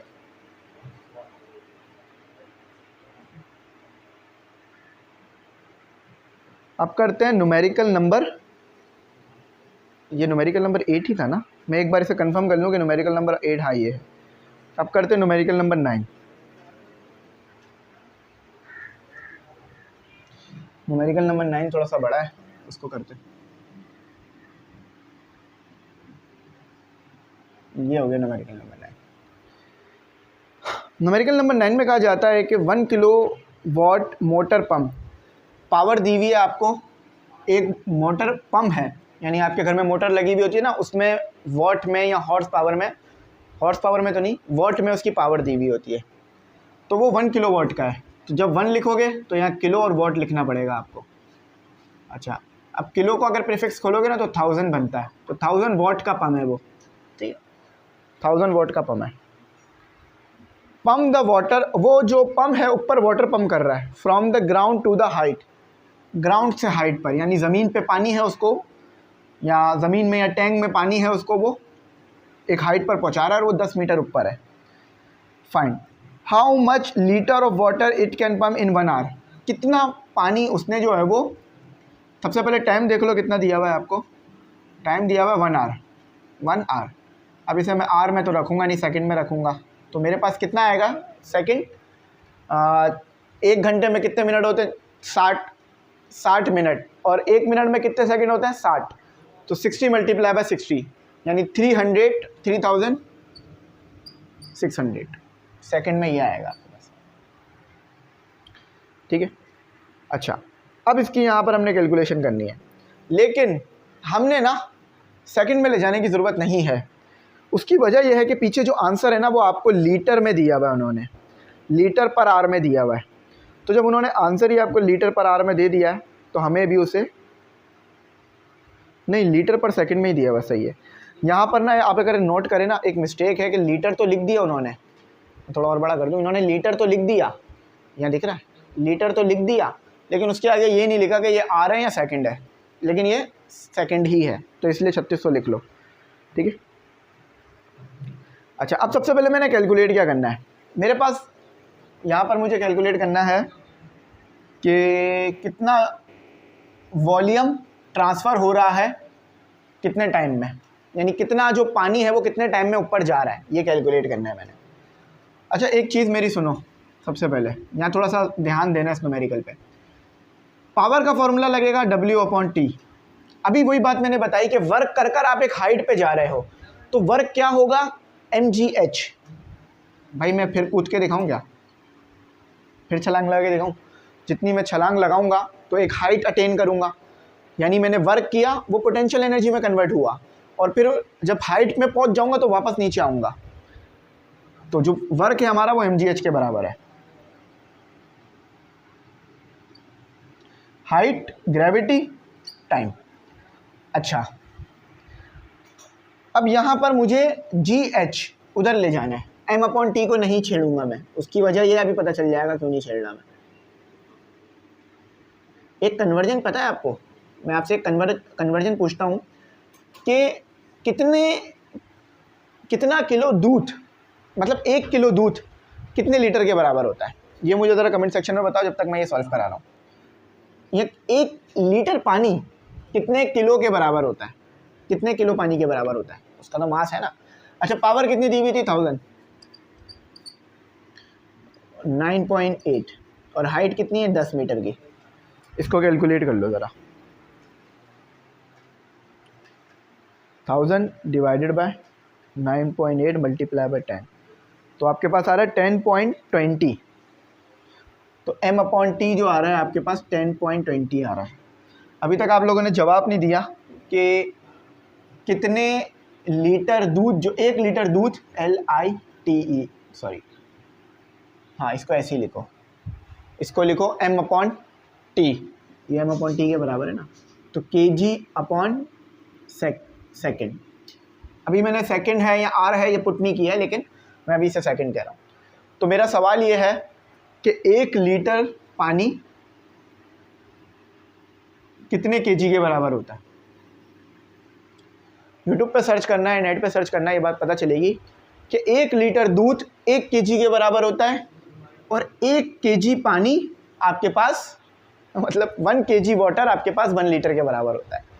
तो मैं m को v से रिप्लेस कर सकता हूँ, देखो ना सिंपल लिखा हुआ है ना, m क्या है, मास, लीटर क्या है, वॉल्यूम।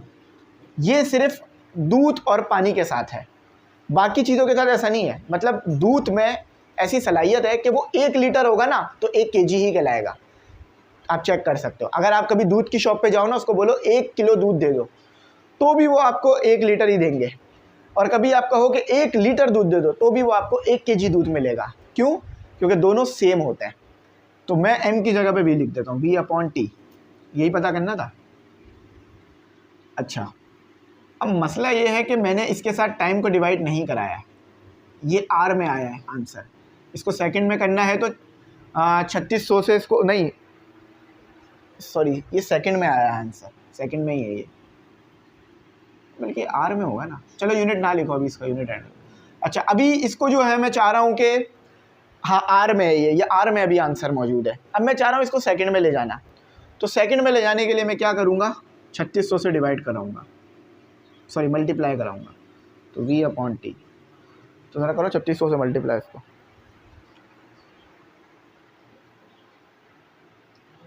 तो ये आ रहा है आपके पास, ज़्यादा कोई बड़ा नंबर नहीं है।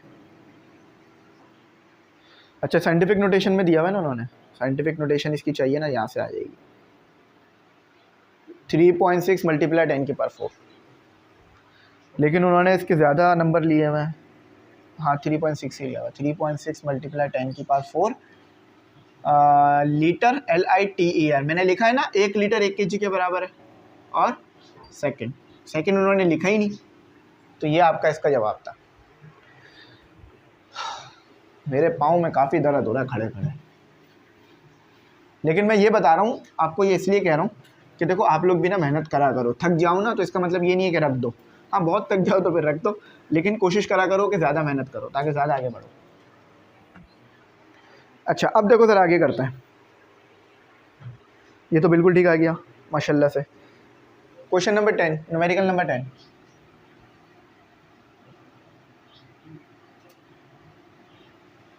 Numerical number 10, a rocket of mass, एक रॉकेट है जिसका मास है 2 kg, is launch in air में उन्होंने लॉन्च कर दिया है। व्हेन इट्स अटेन हाइट इतनी अटेन करी उसने, और एनर्जी उसके पास इतनी है। ये कौन सी एनर्जी है, पोटेंशियल ही होगी, नहीं काइनेटिक होगी ना, ये तो ये वर्क है, बल्कि वर्क है ये, ठीक है। ऑफ इट्स केमिकल फ्यूल बन, हाँ केमिकल फ्यूल बन करके उसने इतना एनर्जी हासिल करी है, यानी इतना वर्क कर उसको इतनी एनर्जी मिल गई है। Find the speed of rocket, rocket की स्पीड बता दो, सिंपल, कोई मुश्किल वाली बात ही नहीं। अच्छा ये चीज़ पढ़ी है आपने कि work is equal to kinetic energy plus potential energy, ये ट्रांसफॉर्मेशन ऑफ एनर्जी में हम यही काम कर रहे थे। अच्छा दोनों जगह पे प्लस क्यों लग रहा है, क्योंकि देखो हम एक्सटर्नल वर्क कर रहे हैं, तो एक्सटर्नल वर्क करने से पोटेंशियल एनर्जी भी बढ़ रही है, काइनेटिक एनर्जी भी बढ़ती जा रही है, तो इसीलिए दोनों जगह प्लस कर रहा है, ठीक है। तो W काइनेटिक एनर्जी क्या होती है, हाफ mv², यही तो पता करना है आपको, और mgh ये कितना दिया हुआ है 400, 0.5 लिख लो इसे। मास कितना दिया हुआ है 2 kg का, v² पता करना है, मास कितना दिया हुआ है 2 kg का, ऊपर जा रहे हो तो 9.8, हाइट कितनी है 15, कैलकुलेट करो। नज़र आ रहा है 15, अगर नज़र नहीं आ रहा तो मैं थोड़ा सा बेहतर कर देता हूँ। अच्छा देखो 400 यहाँ लिखा हुआ है, इसको कैलकुलेट करके इधर ले आना, लेकिन चलो पहले मैं उधर ही लिख लेता हूँ ताकि मुश्किल ना हो। 2 क्यों आया पता है ना, मास 2 kg है, प्लस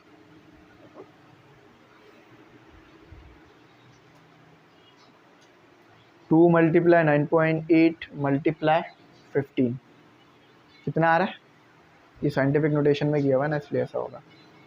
294 उधर ले जाओ, 294, ये 9 है, ये सिंपल 4 है। अच्छा 0.5 के साथ 2 मल्टीप्लाई करा दोगे तो 1 आ जाएगा, 1, तो ये v², तो ये क्या आ रहा है आपके पास 400 माइनस 294, 106 आ रहा है v²। 1 को उधर डिवाइड भी करा दोगे तो कोई फ़र्क नहीं पड़ेगा, मुझे v चाहिए, v² नहीं चाहिए, इसलिए स्क्वायर रूट 106, तो 10.29 मीटर पर सेकंड। चेक करते हैं ये है, हाँ यही है, एग्जैक्ट यही है, लेकिन उन्होंने डेसिमल के बाद के कुछ नंबर हटा दिए हैं। अब हमारे ऊपर है कि लो तो चाहो लो, हटा दो तो हटा दो, राउंड ऑफ कर दो, 3 हो जाएगा। 9 है ना उसके पीछे, 3 हो जाएगा, सही आया, कोई मसला नहीं है। अच्छा, अब आखिरी करते हैं न्यूमेरिकल नंबर 11।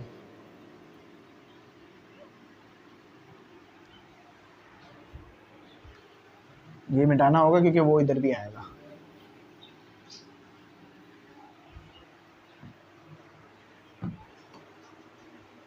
कहा जाता है अब मोटर पंप, एक मोटर पंप है, वही बात हो रही है, वाटर एट अ रेट, इस रेट से मतलब अभी पीछे हमने निकाला था ना लीटर में रेट के, कितने लीटर ऊपर गया पानी, यहाँ पर वही चीज़ आपको दोबारा दी है इन्होंने। एक वाटर पंप है, 500 ग्राम पानी हर मिनट ऊपर पहुँचा रहा है, तो m/t 500। अब मुझे जो है ना वो ग्राम नहीं चाहिए, केजी चाहिए, और मुझे मिनट नहीं चाहिए, सेकंड चाहिए, तो 1000 से मैं मल्टीप्लाई कर दूंगा मिनट लीटर केजी में लाने के लिए, और 3600 से मैं डिवाइड कर दूंगा। तो अब ये जो चीज़ है ना वो ग्राम पर मिनट से केजी पर सेकंड हो जाएगी। करके दिखाता हूँ, 500 मल्टीप्लाई बाय 1000 डिवाइडेड बाय 3600, 1389 कर लो, राउंड ऑफ कर लो, ठीक है। तो ये आपका आ गया। अच्छा, कुछ गड़बड़ हो रही है क्या?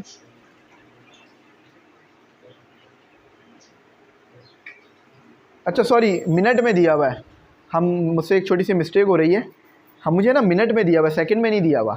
तो 1000 से डिवाइड होगा, मल्टीप्लाई बाय 60 होगा, मैं थोड़ा सा उसको अलग ले गया था। हाँ अब सही है, 30 आएगा। ये थोड़ा सा वैल्यू सही नहीं है इसकी, ये 30 आएगी इसकी वैल्यू, ये गलत हो रहा है। देखो, ग्राम से केजी में लाने के लिए क्या कर दिया, 1000 से डिवाइड, मिनट से सेकंड में ले जाने के लिए क्या कर दिया, मल्टीप्लाई बाय 60। वो मैंने थोड़ा सा किलोमीटर पर आवर वाला हिसाब लगा दिया इस पर, किलोमीटर पर आवर वाला हिसाब था वो जो मैंने लगाया ना, वो तो किलोमीटर से पर आवर से सेकंड में लाने के लिए था, मीटर पर सेकंड में लाने के लिए था। यहाँ तो केजी से हमें उससे ग्राम से मिनट सेकंड में ले जाना था, तो ये ऐसे होगा। अभी आ गया हमारे पास केजी पर सेकंड, ठीक है। अच्छा, वो मेरा दिमाग काम कर गया, वरना तो मुश्किल हो जाती। अच्छा, अब आगे देखें क्या लिखा हुआ है, to the height of, height इतनी दे दी उन्होंने। अच्छा, इफ़ मोटर एफिशिएंसी इतनी दे दी, एफिशिएंसी मतलब कितना काम हमारी मोटर कर रही है और उसमें से ज़ाया कितना हो रहा है, मतलब जो काम हमारा यूज़फुल है ना, यानी जो वर्क हमारा यूज़फुल है वो एफिशिएंसी है, जो एनर्जी हमारी यूज़फुल है वो एफिशिएंसी है। अब ये परसेंटेज में है, 1000 से डिवाइड कर दो, परसेंटेज से ये आ जाएगी आपके पास, उसमें क्या कहते हैं, परसेंटेज से ये परसेंटेज ख़त्म हो जाएगा। अच्छा, ये गिवन डेटा है, ये गिवन डेटा है, ये टू फाइंड है। अब टू फाइंड में उन्होंने क्या कहा, efficiency then how much input electric power is needed, P पूछ रहे हैं आपसे।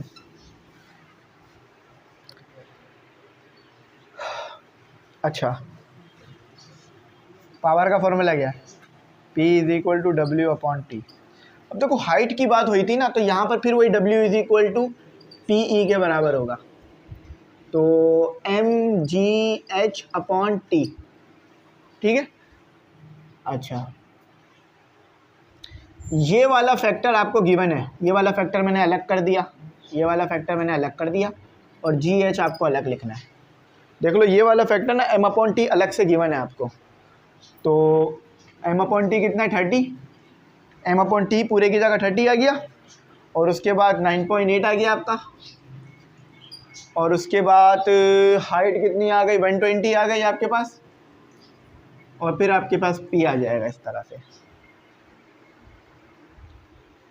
30 मल्टीप्लाई 9.8 मल्टीप्लाई 120, तो ये आ रहा है 105840।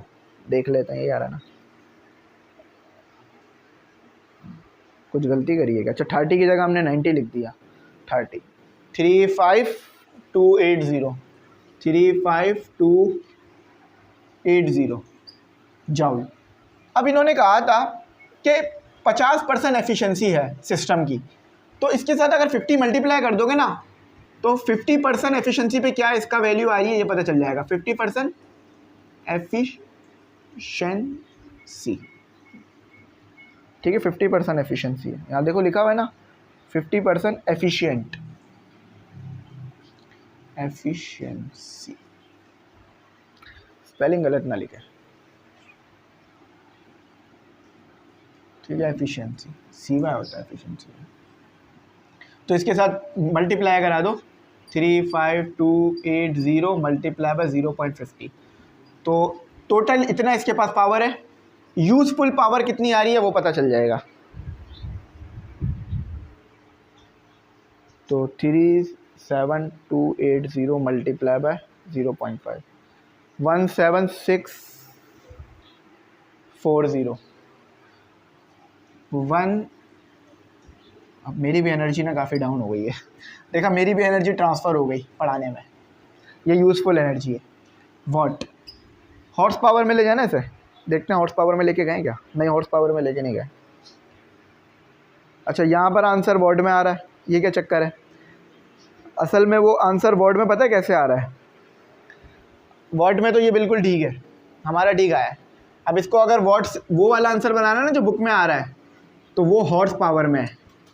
हॉर्स पावर भी यूनिट होता है वर्क का, पावर का। अब वो कैसे करोगे? 17640 डिवाइडेड बाय 746 या 764, हाँ 764 होता है मेरे ख्याल से, 764। तो अब नहीं 46 ही सही था, 746 ही होता। मैंने भी काफ़ी टाइम पहले पढ़ा था इस चीज़ को। तो ये अब हॉर्स पावर में आएगा, देखना अब सही आएगा आपका। 746 देखो अब सही आ रहा है 23.64। तो ये ठीक है, मसला नहीं है इसका। हॉर्स पावर लिख दो इसे, HP हॉर्स पावर। तो ये इसका जवाब ठीक आ गया है, ठीक है। HP लिखो ना, हॉर्स पावर। यहाँ पर हमारा काम जो है वो कंप्लीट हुआ। अब आप बोलोगे सर उधर 20 आ रहा है, इधर 23 आ रहा है, तो थोड़ा बहुत फ़र्क आ रहा है, लेकिन ये सही है क्योंकि वहाँ भी उन्होंने वॉट लिखा हुआ है। वॉट उसका यूनिट नहीं आना चाहिए था, उसका यूनिट आना चाहिए था HP हॉर्स पावर का, क्योंकि जब आप ये करते हो ना 746 तो ये हॉर्स पावर हो जाता है। तो आई होप बात समझ आई होगी। अपनी पूरी एफर्ट दी है, लेकिन फिर भी हो सकता है कुछ रह गया, कुछ समझ ना आया तो पूछ लेना। ये N है, H नहीं है, एफिशिएंसी लिखी है मैंने इसे। ग्रुप में ज़रूर ऐड होना, जो पूछना हो पूछ लेना ताकि मैं आपको वहाँ भी गाइड कर दूँ। Thanks for watching. अल्लाह हाफ़िज़। अपनी कीमती दुआओं में मुझे ज़रूर याद रखना।